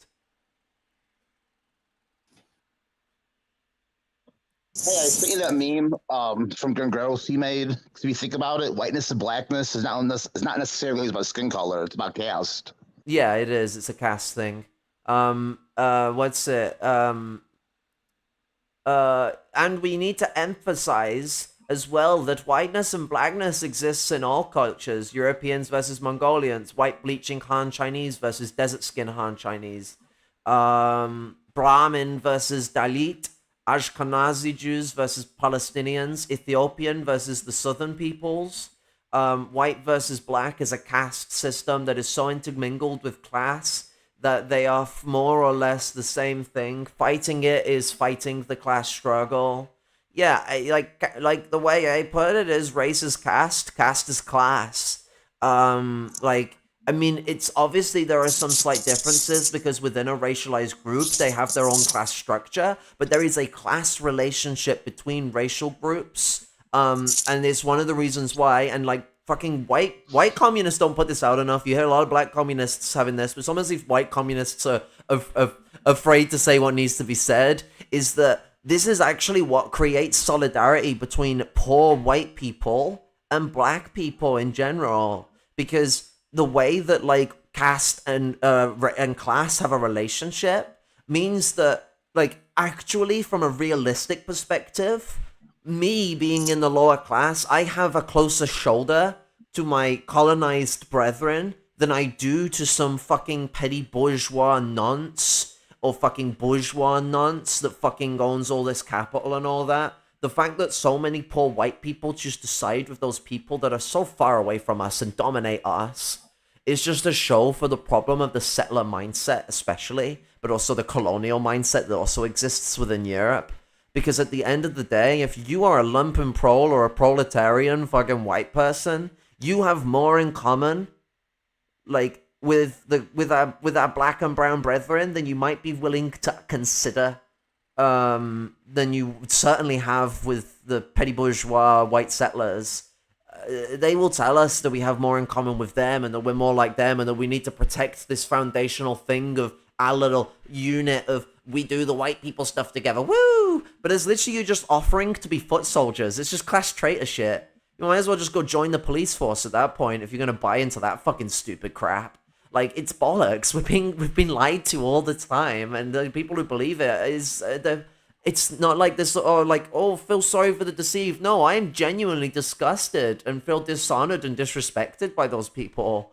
Like, I mean, we've all had, like, problems here and there with reactionary shit. Even people who grew up left have those issues. Some of us have recovered from being racists. But, you know, the fact that there are people who still haven't, it is disgraceful. And those of us who fell for it in the first place, it's still disgraceful. Even if we were misled. Like, I've disgraced by the time in my life when I was a reactionary. I don't feel sorry for myself. I feel disgusted in myself. I think people need to take that model about these things. We should be willing to address ignorance in a cordial way. Don't just jump the gun and start screaming at people, obviously. But we shouldn't also be, like, condoning it either as a way to deal with it. All the people that say, oh, protests should make lighter demands. No, we need to make both immediate and long-term demands. Like, rather than making this choice between, the full-blown one side or the full-blown other side, it's like, some of the, like, what are called lighter demands are actually really good for immediate issues, but you shouldn't be prioritizing them over a complete liberation of Palestine. These things can be part of the same thing. They are not juxtaposed from each other. Stopping the Israeli violence is something that stops as many deaths as possible. So that is something that is an immediate thing that we can try and push for. But that should not be disconnected from the want to end Israel's existence entirely. These things do not need to be separated.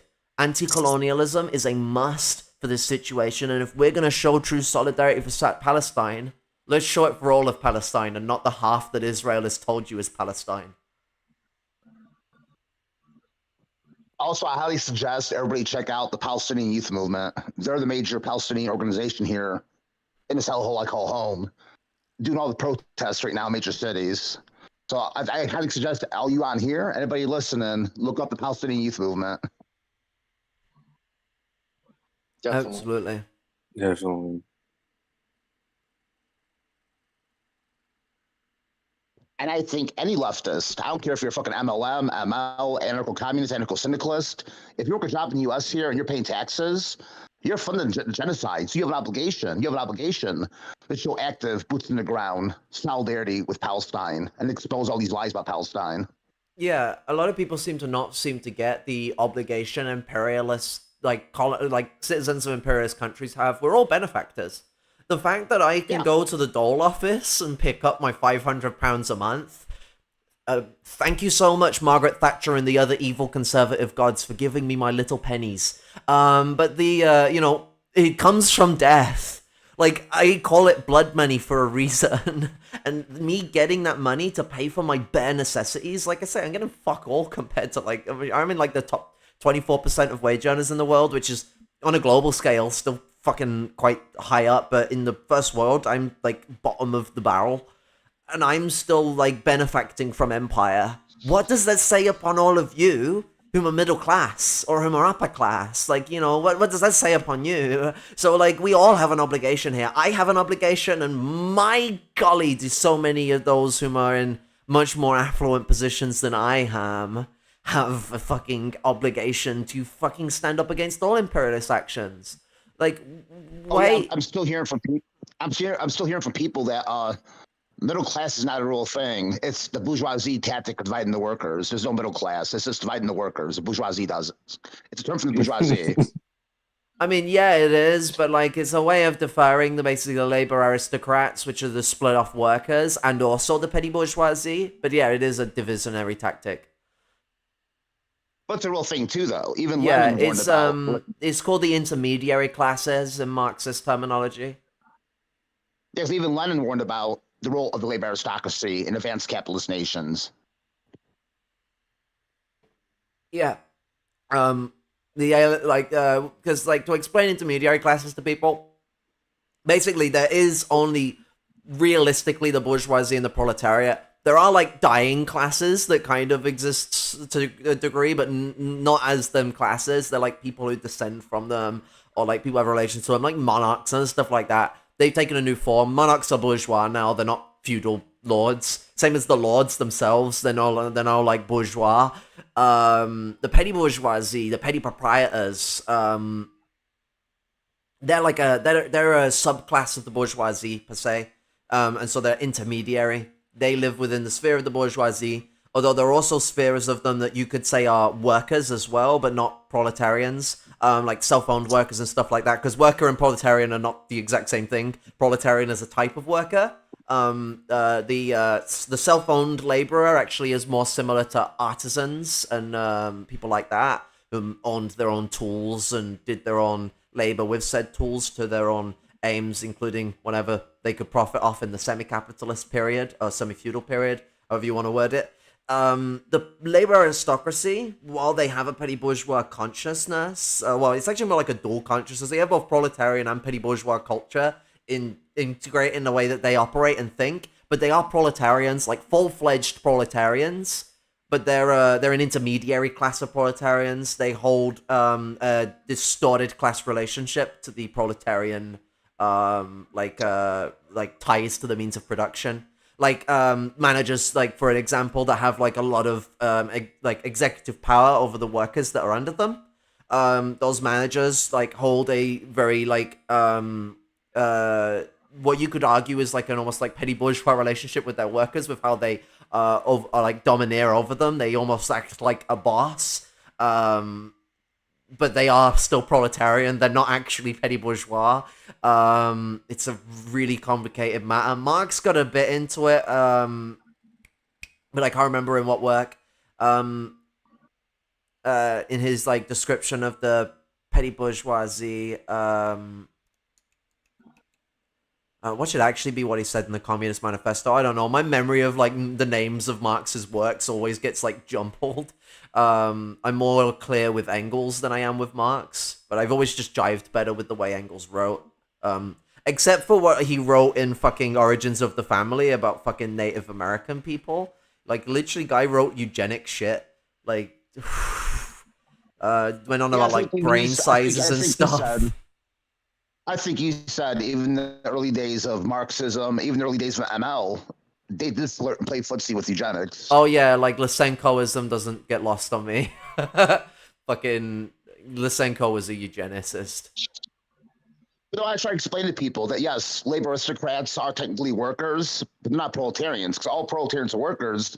Not all workers are proles. And like Huey P. Newton was even saying. No, labor aristocrats are proletarians. They're just an intermediary proletarian class, in the same way like the petty bourgeoisie are bourgeoisie. That's how I put it. Okay, that makes sense. That makes sense. But like Huey P. Newton was saying on his theory of it's communalism, with automation happening in this country and everything, and neoliberalism, like the lumpen proletariat, semi-proletariat, and revolutionary situation here will play the same role the peasantry played in the revolution in China. Yeah. I think with the common merging of the lower proletariat with the lumpen proletariat that sort of changed the lumpen proletariat's character since the days of Marx, I think that would like inquire a deeper integration between these two classes than what was seen with the peasantry and the workers, because they're more proletarian in their existence, especially given the lumpen proletariat has become a lot harder to describe now, because rather than it being this like almost peasant-like class that it was during Marx's era, that still exists, but has become more of like a higher position in the lumpen proletariat.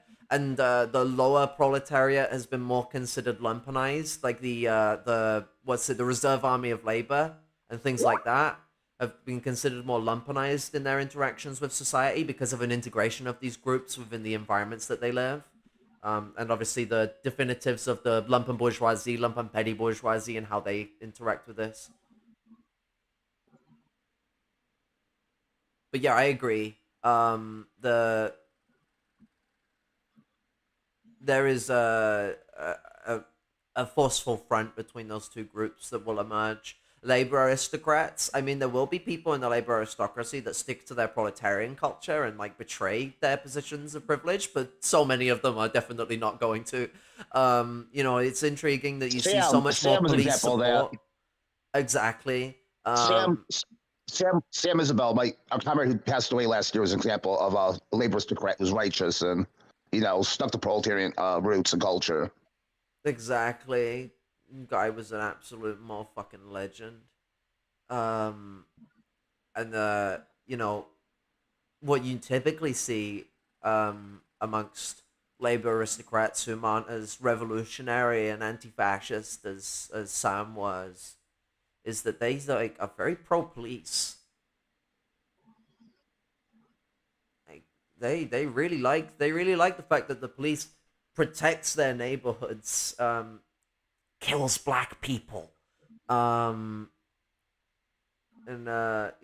we need more comrades that were like Sam, whom will actually like rebel against this process, become like traitors to the class treacherism, and embroider themselves in their proletarian culture and heritage. I mean, one thing to say though, it is easier for a labor aristocrat to betray this than the petty bourgeoisie. At least for the labor aristocrat, they actually have a proletarian culture to rely on in this regards. Petty bourgeois people are actually kind of like lost dogs in this. I've known a lot of like petty bourgeois people that have become like Marxists or Marxist intentful, and they have been very they've been like somewhat lost when it comes to integrating with proletarian culture. Not always. I've known some people come from the petty bourgeoisie and they've mapped with it actually quite well. Usually people that come from very abusive environments, funnily enough. But a lot of them are like absolute like lost lambs. Like and that makes them easily manipulatable by revisionists, and revisionism plays into petty bourgeois interests. It actually percolates within communist parties from the petty bourgeoisie, and they're sought out to take bourgeois control themselves.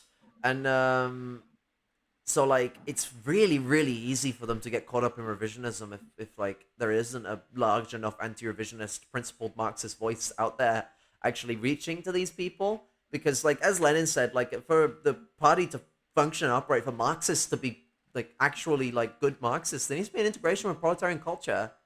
You either come from that culture or you gotta fucking learn that culture. It's not just about being like, oh, I know the science of it, blah, blah, blah, blah, blah. No, like, I mean, if you know the science of it, you'll know our fucking culture. That's my fucking juxtaposition there. Like, ultimatum. Like, if you're gonna fucking be a Marxist, come learn how it's like to live like us. Learn our experiences. Fucking experience it. Like, fucking don't just sit there and I don't mean like throw your fucking wealth away. That could actually be really useful for like funding the party. Like, put it into that. Don't just like throw it away to the capitalist system and become impoverished. Great, like, you can actually do something with that, and I would suggest doing it, like helping people with food, actually helping organizations as well. No, I mean like actually go on like personal experiments, like actually like see what it feels like to live in these environments. Like, I mean, hearing people out should be a fucking enough for you to learn, but I've experienced otherwise. So like from some petty bourgeois people. So I mean, just actually go live it out there. Go live in a tent in the woods, cooking beans on the fire for fucking 2 weeks in the middle of winter, and go see what it's like. It doesn't have to be literally that hardcore, but like, it doesn't hurt to fucking actually go out on the sticks and really experience the world for what it is, rather than sitting in your tower of glass with the floor like a million miles away from you and you thinking that's how it normally is. Actually experience the drop. See what it's like down here. Because I think that learning experience, that shoulder-to-shoulderism, is really important for strengthening Marxists that don't come from proletarian origin in their journey to proletarianization. Y'all are becoming proletarian one way or another. You might as well fucking like start embedding yourself in our culture and like putting yourself towards the movement. Like that's a process we all uptake. As a proletarian, I'm dedicating all myself to the movement. I'm just not someone who sits on a pile of like capital as well that could fund movements. It changes aspect in that regards. I'm also someone who experiences the proletarian experience day in, day out. So I don't have to go on some like weird mission to experience what it's like down here. But maybe y'all do. Maybe y'all need that taste. It's like one of the reasons why like empathizing with people whom are colonized and getting the voices out there and learning about these experiences is important. We got to really be able to put ourselves in the shoes of the people that we're supporting, and not just the imaginary shoes that we make up because we kind of understand what these kind of things are like based on logical parameters. No, we need to really empathize directly with these peoples, like not be so detached from all these other groups, actually interact. Otherwise we're just a bunch of white people saying shit at some point or another. Loses its like viability of being actually accurate to the situation and carrying the necessary emotional power and weight a situation requires. Empathy is what builds solidarity. Without it, like it's not got the strength and backbone it needs to be a true struggle of solidarity. But it's not just empathy, it's also struggle. Solidarity does not exist without struggle. That is an important process to solidarity, because solidarity arises in a time of crisis, a time of need. Why would you be doing anything other than struggling at that point? Oh, I see two things Matt want to read. Okay. The streets of Oakland and the streets of Soweto have a lot in common. Revolutionary intercommunalism evolved as a perspective of seeing the reality of people in different communities all over the US and the world, as Panther chapters sprang up in places as far apart as Australia and Algeria, New Zealand and Palestine. The shared consciousness of the Panthers became broader than Pan-Africanism. In every culture, somebody was the N-word, the untouchable, or the outcast. In Palestine, it was the dark-skinned Jews whom had been kicked out of the Arab countries only to be ghettoized and oppressed by the European Israelis. In New Zealand, it was the Polynesians, Samoans, and native Maoris. In India, it was the dark-skinned Dalits. In each case, they related to Pantherism as an effective style of resistance to their oppression. Race is caste and caste is class. The major theoretical contribution that Huey P. Newton made was the predicting that lumpenization of the proletariat because of neoliberalism and the automation, computerization of production. I disagree with the assertion that the lumpen is the revolutionary class, but they have the same role that the peasantry had in China. Technological development creates a large middle class, and the number of workers increases also. The workers are paid a good deal and get many comforts, but the ruling class is still only interested in itself. They might make certain compromises and give a little. As a matter of fact, the ruling circle has even developed something of a social structure or welfare state to keep the opposition down. But as technology develops, the need for workers decreases. It has been estimated that 10 years from now, only a small percentage of the present workforce will be necessary to run the industries. Then what will happen to your worker whom is now making $4 an hour?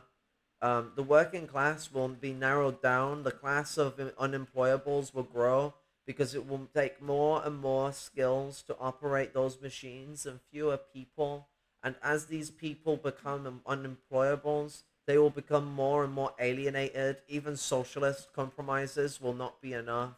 You will then find an integration between the black unemployable and the racist hard hat, whom is not regularly employed.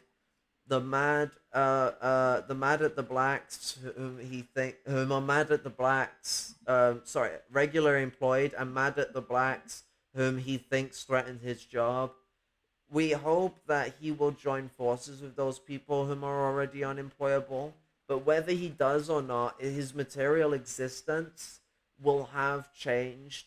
The proletarian will become the lumpen proletarian. It is the future changed. The increase of the lumpen proletariat and the decrease of the proletariat, which makes us say that the lumpen proletariat is the majority that carries the revolutionary barrier. Intercommunalism, 1974. QEP Newton.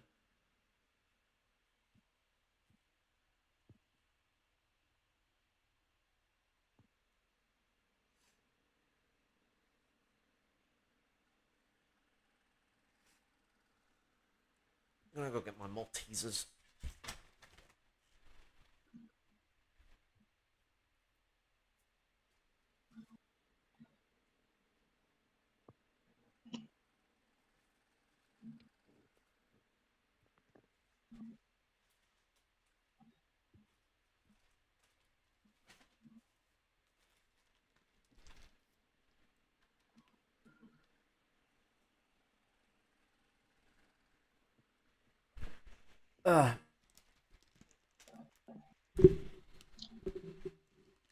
So I'd like to also bring it around to like what we can do in this situation, because I think a lot of people are feeling very helpless at the moment, because they're looking at this and they're like, all these governments from Germany to Italy to France are just, smashing protesters and just, engaging in some really fascist behavior. And I think what we can do is resistance, and resistance in the sense that we can't really get arms to Gaza. Like, the blockade is so extreme, like, I don't even see how we could, even if we had the arms. But we can engage in resistance, so stuff like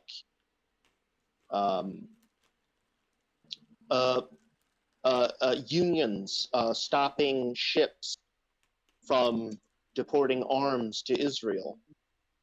I know that's been a big thing in certain ports, even here in the United States. We've I forget what city it was that was able to stop a shipment of arms to Israel. Yeah. Straight up. And we can also put pressure on a lot of these politicians and just go into their faces every day and say, what are you doing? Like, just demanding, one, cutting off aid to Israel, and two, more aid to Palestine, because we need all the aid we can at this moment. Yeah, it's like And us living here too need to have links to the Palestinian diaspora here. All of us living here in Imperial Accord need to make links with the Palestinian diaspora. I really believe that. I actually, interestingly enough, I actually work with a Palestinian woman myself, actually. She works in the pharmacy here. a lot of the Arab refugees in the UK come from Palestine. And a lot of Arab people that are in the diaspora, like in Europe and America, will actually say that like we're all Palestinians, even if they're not Palestinians. There's like a solidarity move. Right. Yeah. I know a Libyan in basically Birmingham who said that. Yeah, like all the oppressed peoples and all the Arabs of the world, you know, we're all Palestinians now, basically. That's kind of mentality. But yeah, I mean, people need to remember The imperialists, their policy in the home country is primarily to preserve stability. About time we make shit unstable. We need strikes, we need struggle, we need riots, we need people to be standing up and scaring the shit out of the fucking bourgeoisie. Yeah, learn especially from on the like The fact they're using capabilities like this means they're afraid. right now there's some bourgeois people pulling back their money from the universities over pro Palestine charters. But we need more of that, of course, no doubt. Yeah, I agree. Agitation. Mm-hmm. Do you still talk to Badar Boy from Lebanon? Yeah. We need to do a stream with him. We Yeah, need to stream with him on I here. want to do it with him at some point this week. I don't think he'll be available until later in the week. I'll speak to him tomorrow about it. Oh well, later today. Has Israel been bombing Lebanon in the recent? There's been exchanges every day in the Yeah. border, Yeah. and as well as occupied Syria, Golan Heights, They bombed an with airport in neighbors. Syria as well. Yeah, Yeah. Three Libya, airports. Yeah, they bombed. yeah, Libya and Syria are both like, from what I can remember, have both been like on Israel's hit list for like, I think they bombed Syria like what's it, like a couple hundreds of times. Like, yeah, we're not at war with you. We just bomb you literally like every few weeks, Well, they basically. took the Golan Heights from Syria. Oh yeah, that Yeah. too. Yeah. And he just recently bombed Syrian airports too. Yeah. I really believe this. I said this to a comrade. Say if like Israel's about to fall, the Zionist occupation state's about to fall, decolonization's happening. I really think out of spite, they will launch nuclear missiles at Syria and Iran. I really believe that. I don't think they have full missiles. I think they have nuclear devices, but I don't know if they have ICBMs. They wouldn't be. They don't have ICBMs, but they could theoretically put it on one of the planes. I mean, that's the They issue. That's a hard They attack could. to succeed with, especially with Iranian AA. Be a very dicey move to do. Now I'm thinking if their backs against the wall and they know they're going to fall and decolonization's happening, out of spite they might do that. I believe nuke Iran and Syria. I know. Oh yeah, they might try it, apartheid's- but if they're gonna do it by plane because they haven't got any ICBMs, they're not gonna get very far trying to do that. They'll bomb someone if in some way, but it might even hit themselves. Because a plane with a nuke is one of the easiest things to shoot out of the sky unless it's fast enough. And True. to make a plane fast enough with a nuke, you need to use a very light warhead, like the Soviets did with their nuclear MiGs. They strapped a nuke to a MiG. I think it was a MiG-21.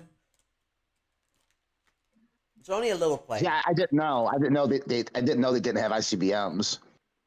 As far as I'm aware, I could be proven wrong, but I'm pretty sure they don't have ICBMs. Yeah, a situation like that, like I know in like one of those like alternative history things, like the idea of like Nazi Germany getting nuclear weapons and how would they transport it to like America. I mean, I guess the best way you could probably do that is through like ship. You just have like a ship with like a nuclear warhead on it and just park it in front of a harbor and just blow it up.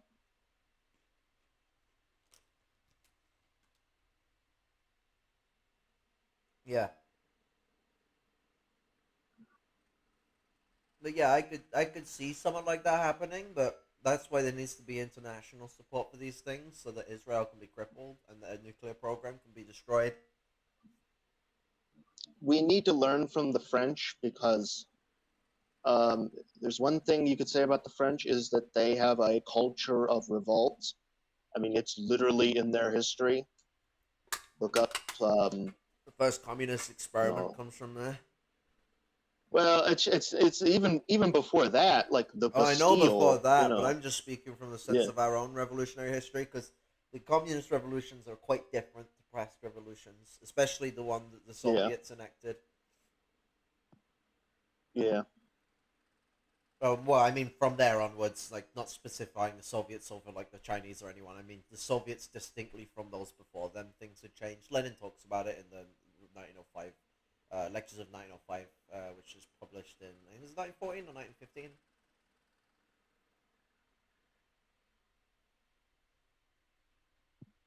But yeah, we need organization, not just all this deliberation.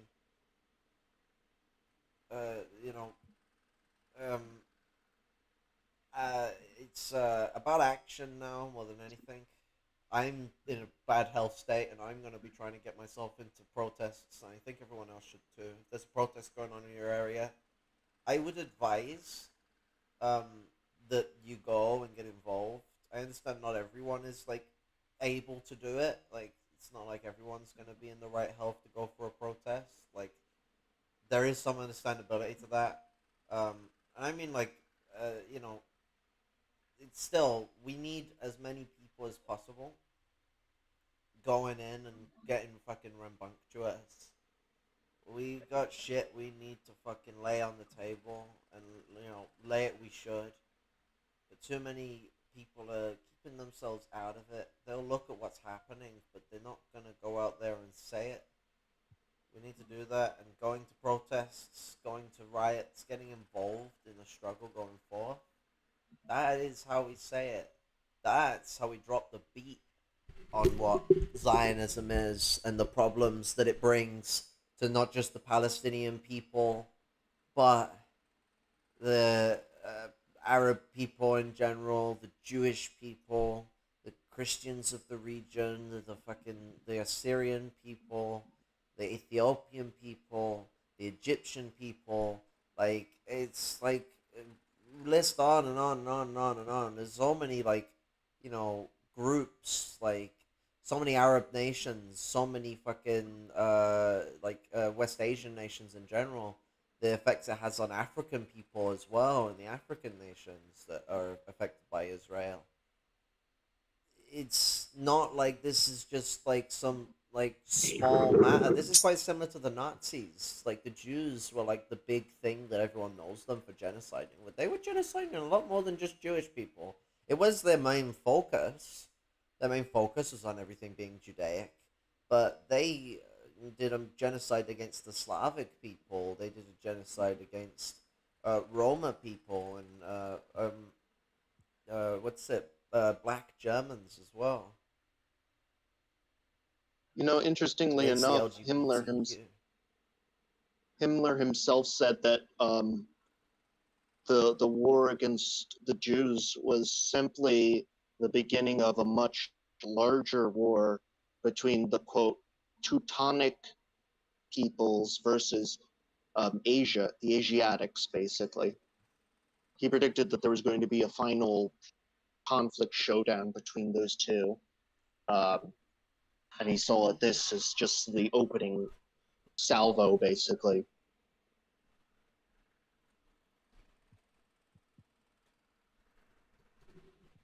But yeah, no, this is fucking genocidal, fucking Nazi rhetoric, honestly. Yeah. Yeah, it's some Nazi shit happening. Yeah, straight up.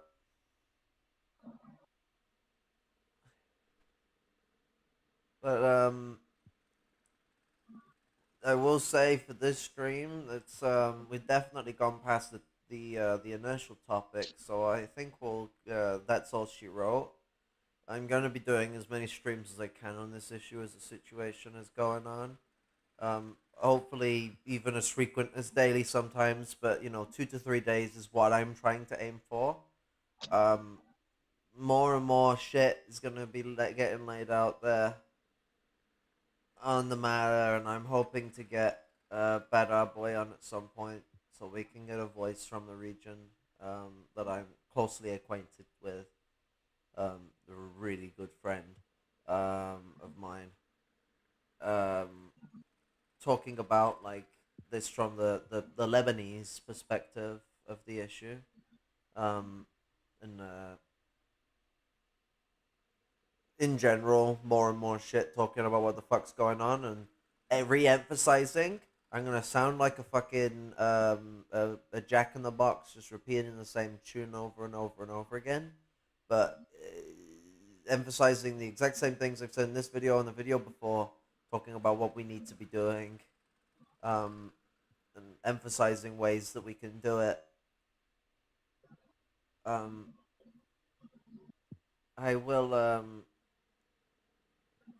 will catch you all with the next stream. You know, peace, love, and solidarity, and red motherfucking salute. Yep, red salute. Red salute. Oh, my mouse Red salute. the mouse thing. There we go.